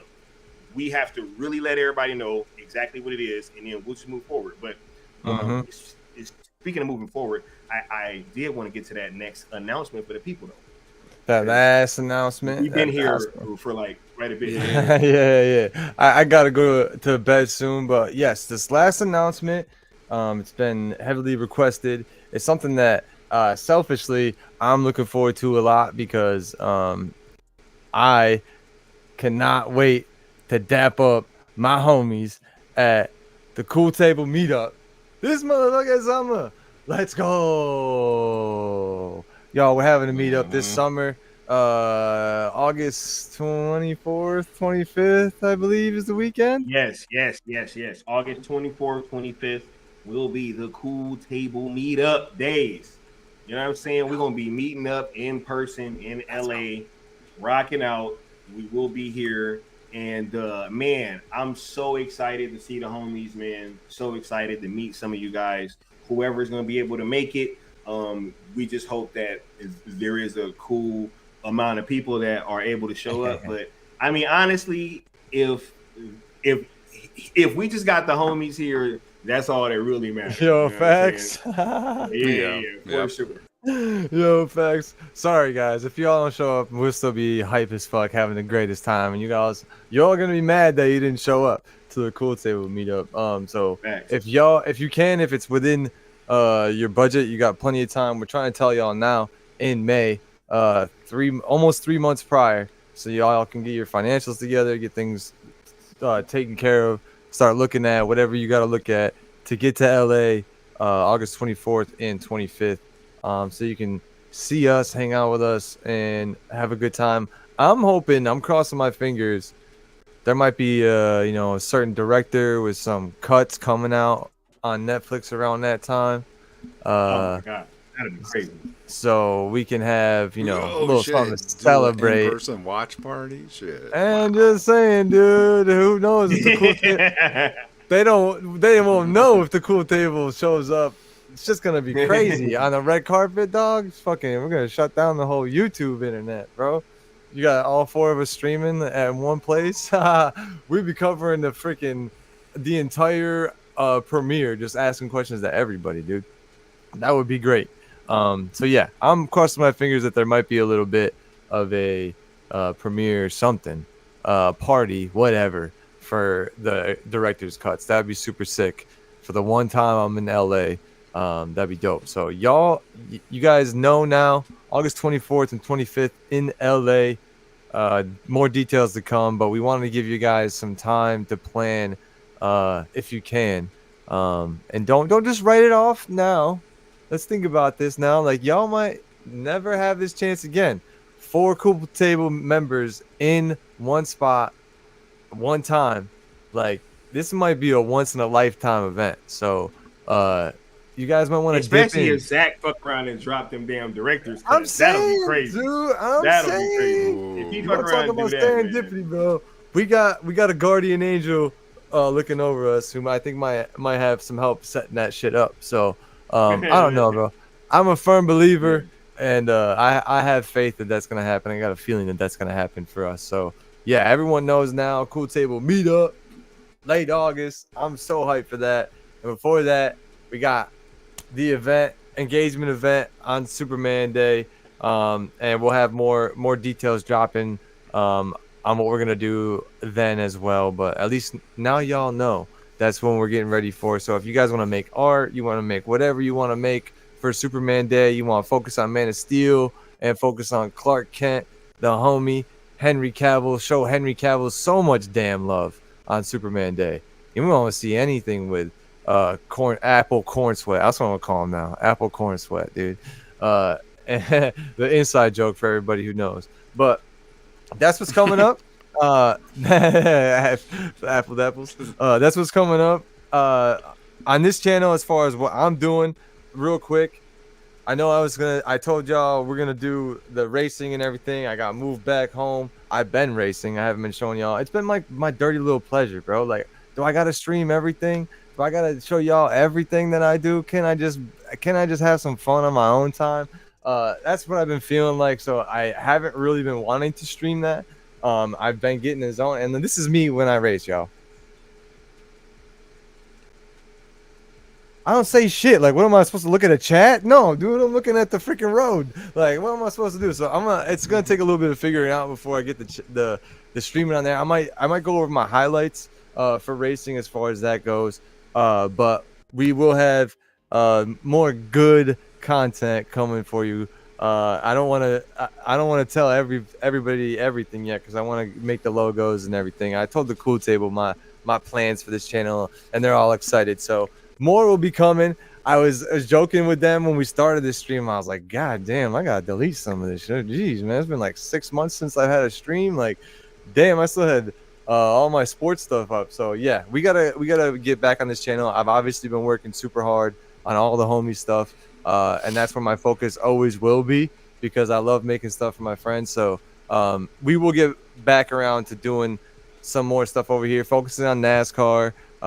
And focus on racing because that's one of my guilty. I say a guilty pleasure. That's really what I really love right now, and I always will. So if y'all want to go fast, you guys know where to be at the Speedsters stream. And I thank y'all for being here. But let me go fast. I want to go fast. So Necron, what you got coming up, homie? What you got going on your channel, bro?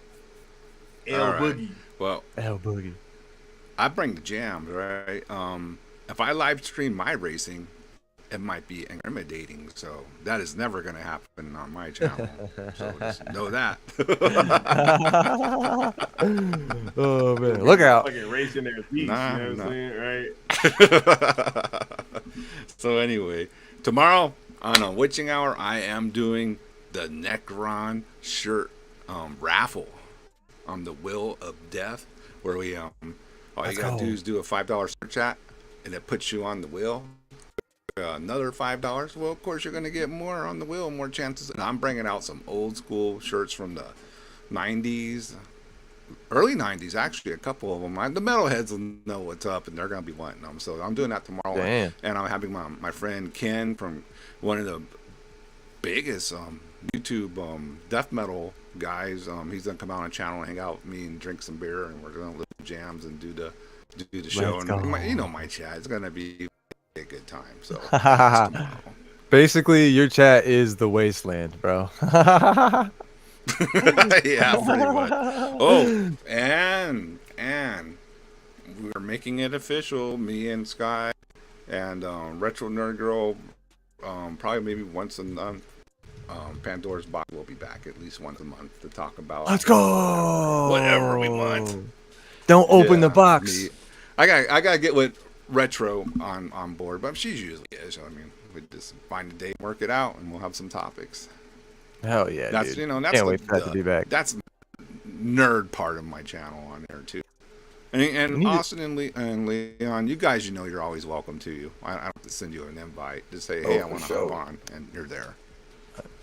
Appreciate that, Lobo. That's the homie. You guys know where to follow and subscribe to Necron. Absolutely. It's down below for his Necron tag on Twitter, and go to his channel for everything metal and everything just good time. Like if you want to just kick back and just say fuck the world, go to Necron's channel. It's a great time.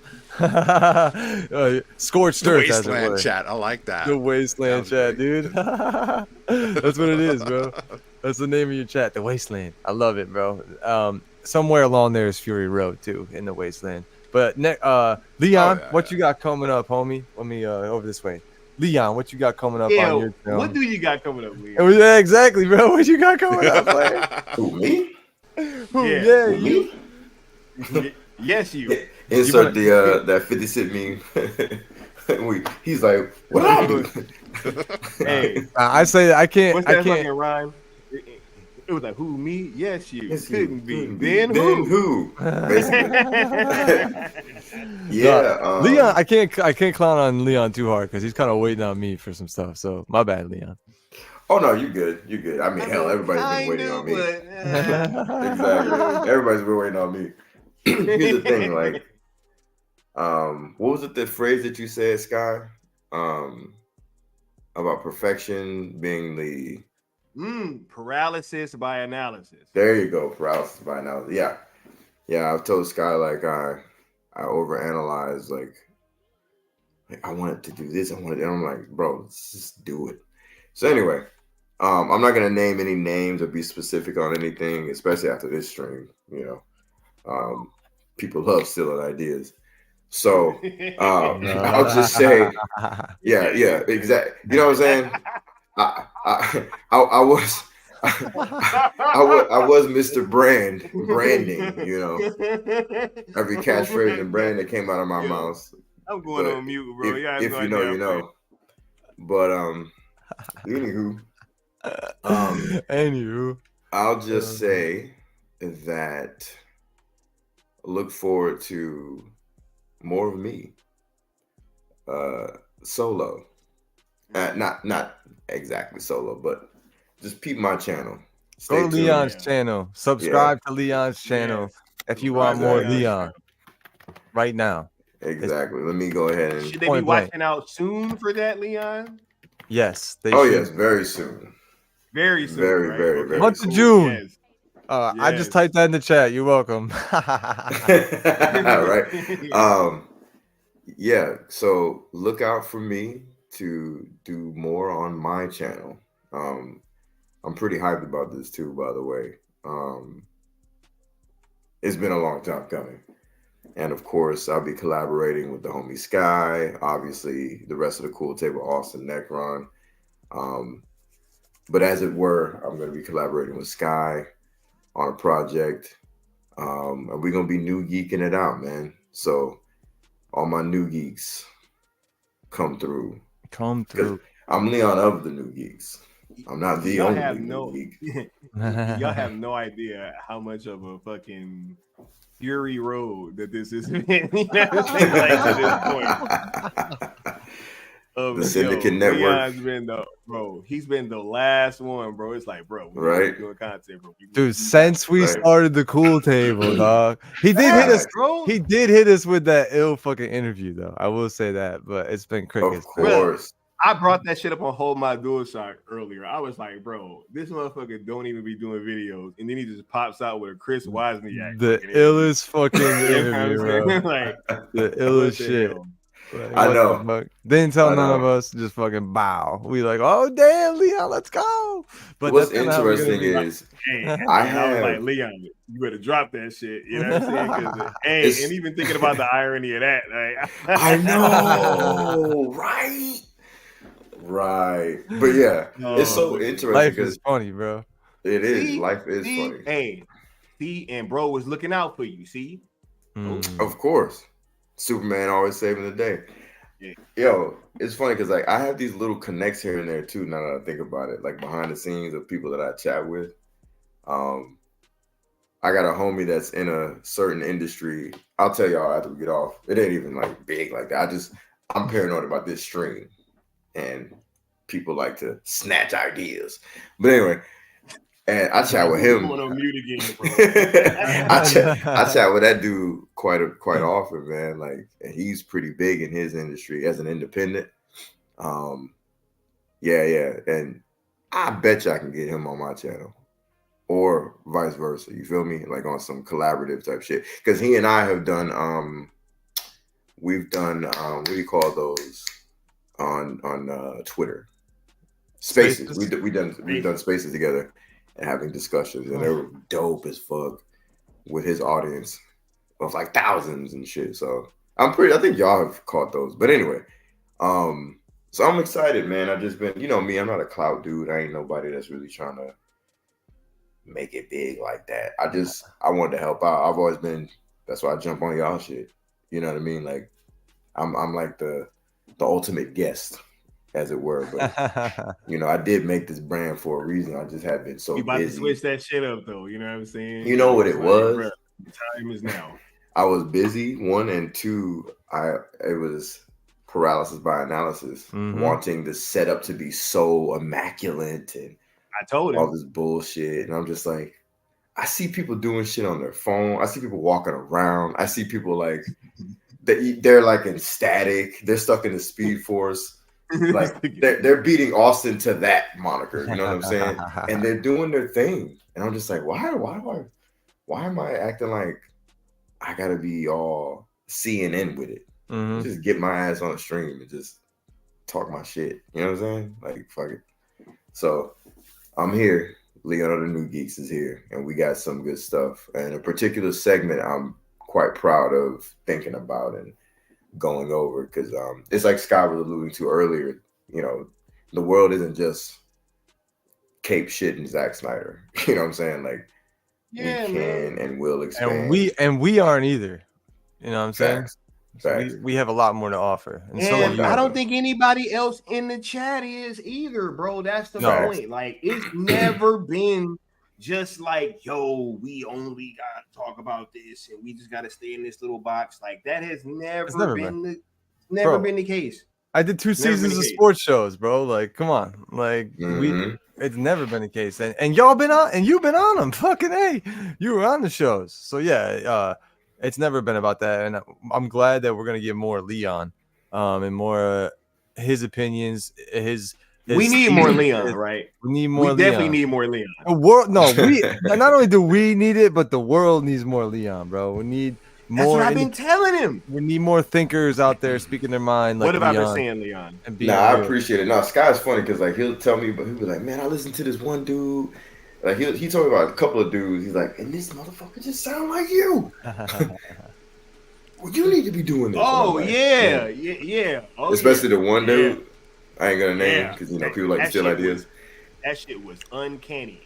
It's funny too because like ever since you said that, just like Leon, I'm like, damn, I can't unsee it now. Yeah, you can't. Right?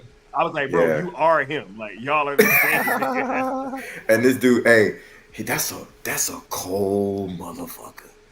That dude. Yeah, that's a cold motherfucker. That's why I take that as pure compliment because as you should have. I think he and I could be in the same room and just be chopping it up like it's nothing. And that dude he's a force. And so yeah, ain't gonna lie, he's an inspiration. The guy that you're referring to, he's a big inspiration for. What is it? You guys don't need to be in a little box. We just need someone to keep us out. Yeah, for sure. Yeah. I highlighted that because I was gonna bring that. Like, yo, this is exactly what we're talking about. Like, ain't nobody saying, "Hey, you can't have conversations with whoever." Absolutely, ain't nobody saying none of that. Like, this is not that. Like, the shit we said was low key still surface level. You know what I'm saying? Like, hey, for real. For real, it was very surface on purpose because it's unnecessary to air anything or anyone out because a lot of it has to do with like. You know, when you form bonds and relationships with people, it's like you are kind of really, to a degree, you're kind of the only person that can really understand how these things can affect you, right? And affect the things around you. Yeah, and so it's almost like, it's like severing ties with something that only, like, if you're in a company and you only know the inner workings of what happened within the company, and if people hear about those things, they go, well. I can see how that's a deal. I can see how that's this. And then you're like, no, it's not just that, bro. Like you weren't there. You weren't there. Yeah. So anyway. Right.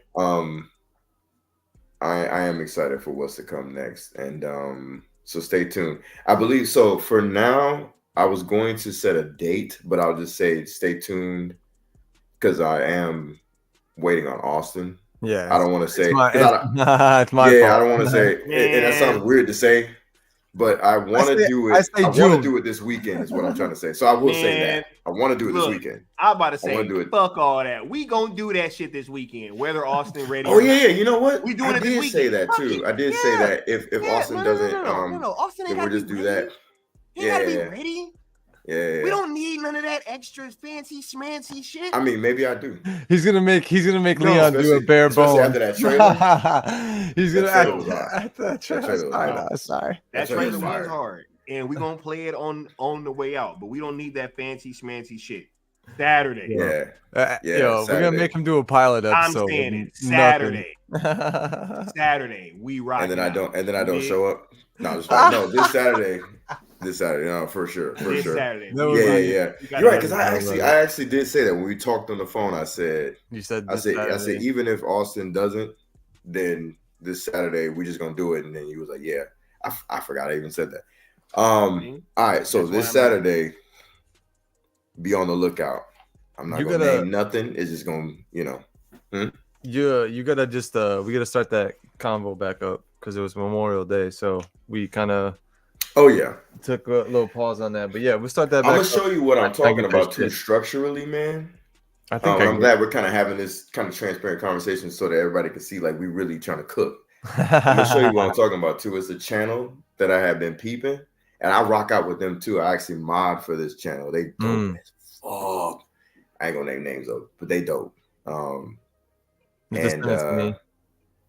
I'm gonna show you like their structure. I'm like, that shit clean, bro. Like I like that. I like that. So Yeah, we could definitely do that. And I like Yeah. switching it up too because then it makes or learning more stuff and seeing what other content Facts. creators do because it makes us all better. And I And can what's crazy is I'll have to have a chat with them because they got my number. I'm gonna have a chat with them. Their audience is nice and their audience is big. Actually, I go front and it's growing.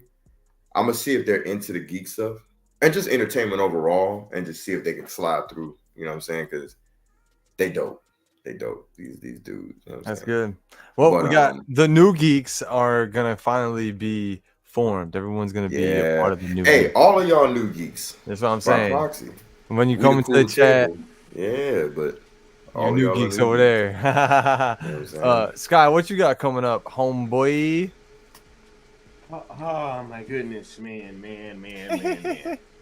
My dude's white. What is on the menu? No, it ain't even that. First and foremost, we got that members video dropping tomorrow. Right? Awesome. I mean, Members I haven't video. even seen it yet. How did that turn out, Austin? It's crispy, dude. It's crispy. It's All right, nice. cool, I cool. can't wait till 'Cause- people see it Because because I like, didn't. we didn't even talk about it, right? Nah, we we didn't talk literally about it. didn't I even just got discuss it. I was just like, hey, here's all the footage that I And I shot. went this. And you go ahead and Chop it up. You know what I'm saying? So All yeah. Yep.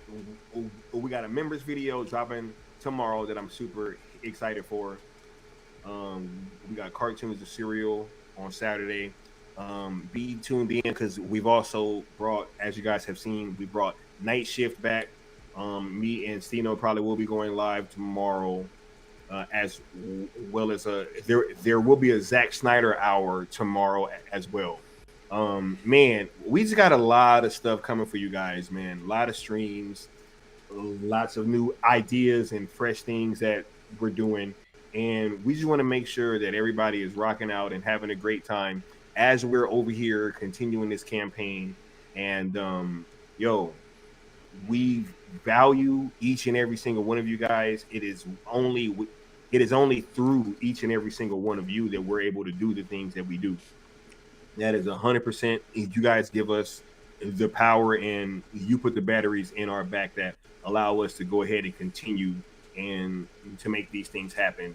So, man, I'm just very appreciative for all of you guys. I'm appreciative and grateful for these gentlemen that I've been working with.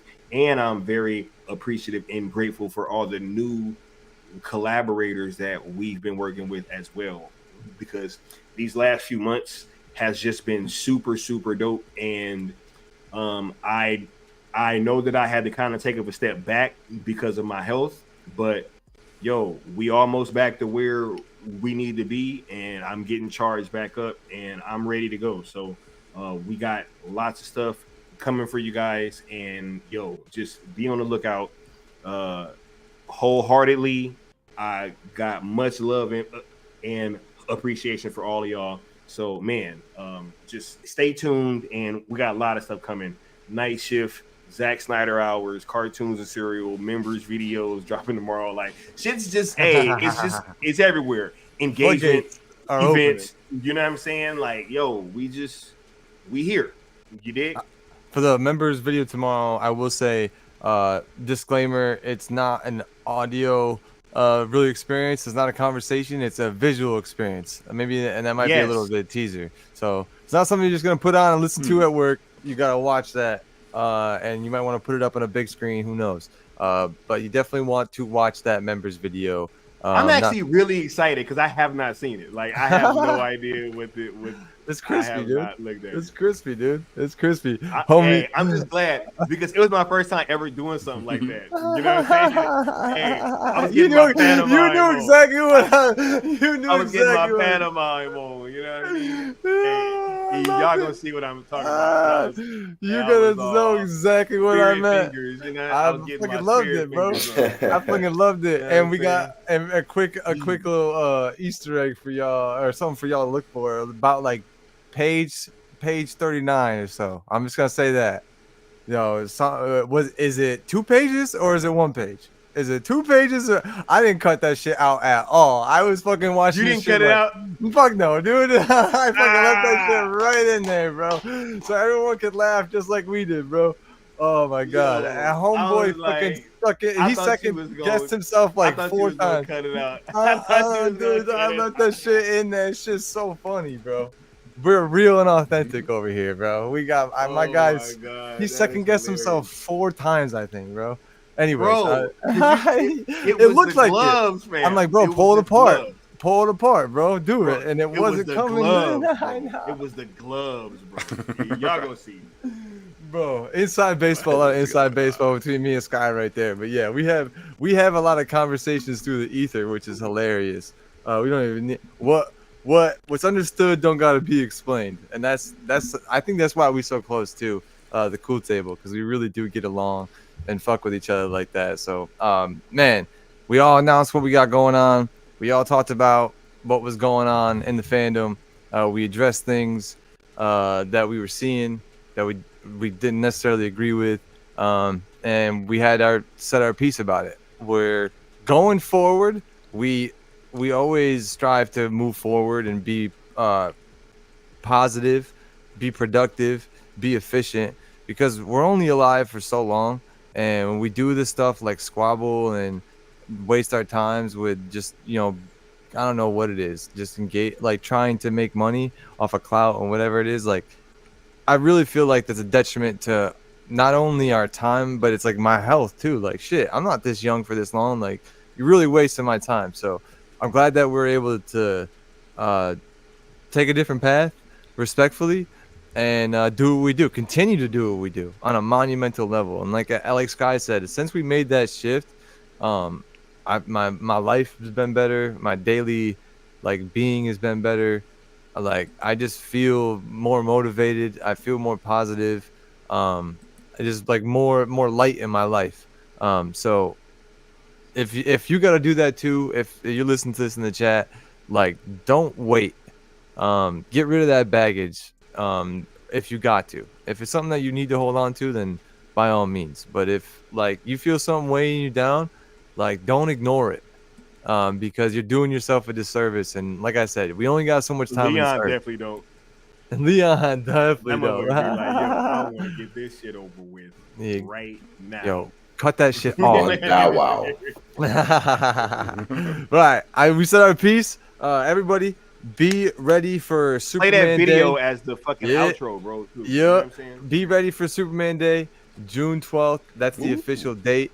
And be here, be there, be square. Make sure you're subscribed to everyone's channels. Zack Snyder Hour tomorrow, Night Shift tomorrow, I believe. Members video tomorrow on Sky's channel. Cartoons and Cereal this weekend.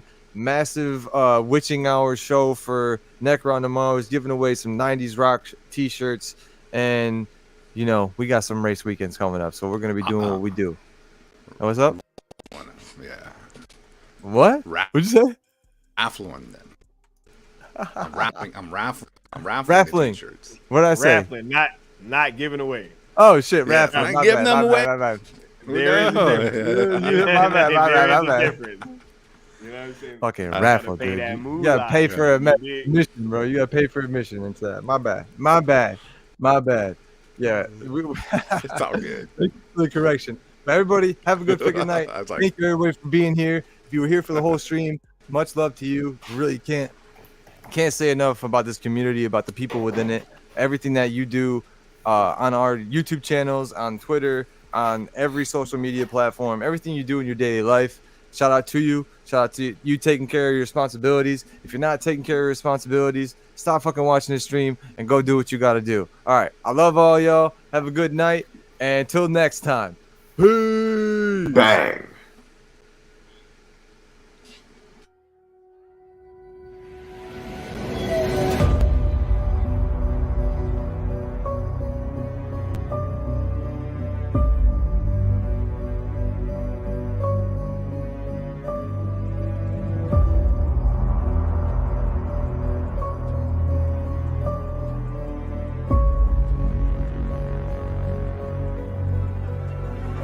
Empty spaces.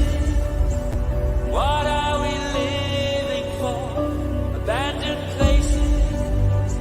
I guess we know the score. On and on. Does anybody know what we are looking for? Another hero. Another mindless crime. Behind the curtain, in the pantomime, hold the line. Does anybody want to take it anymore?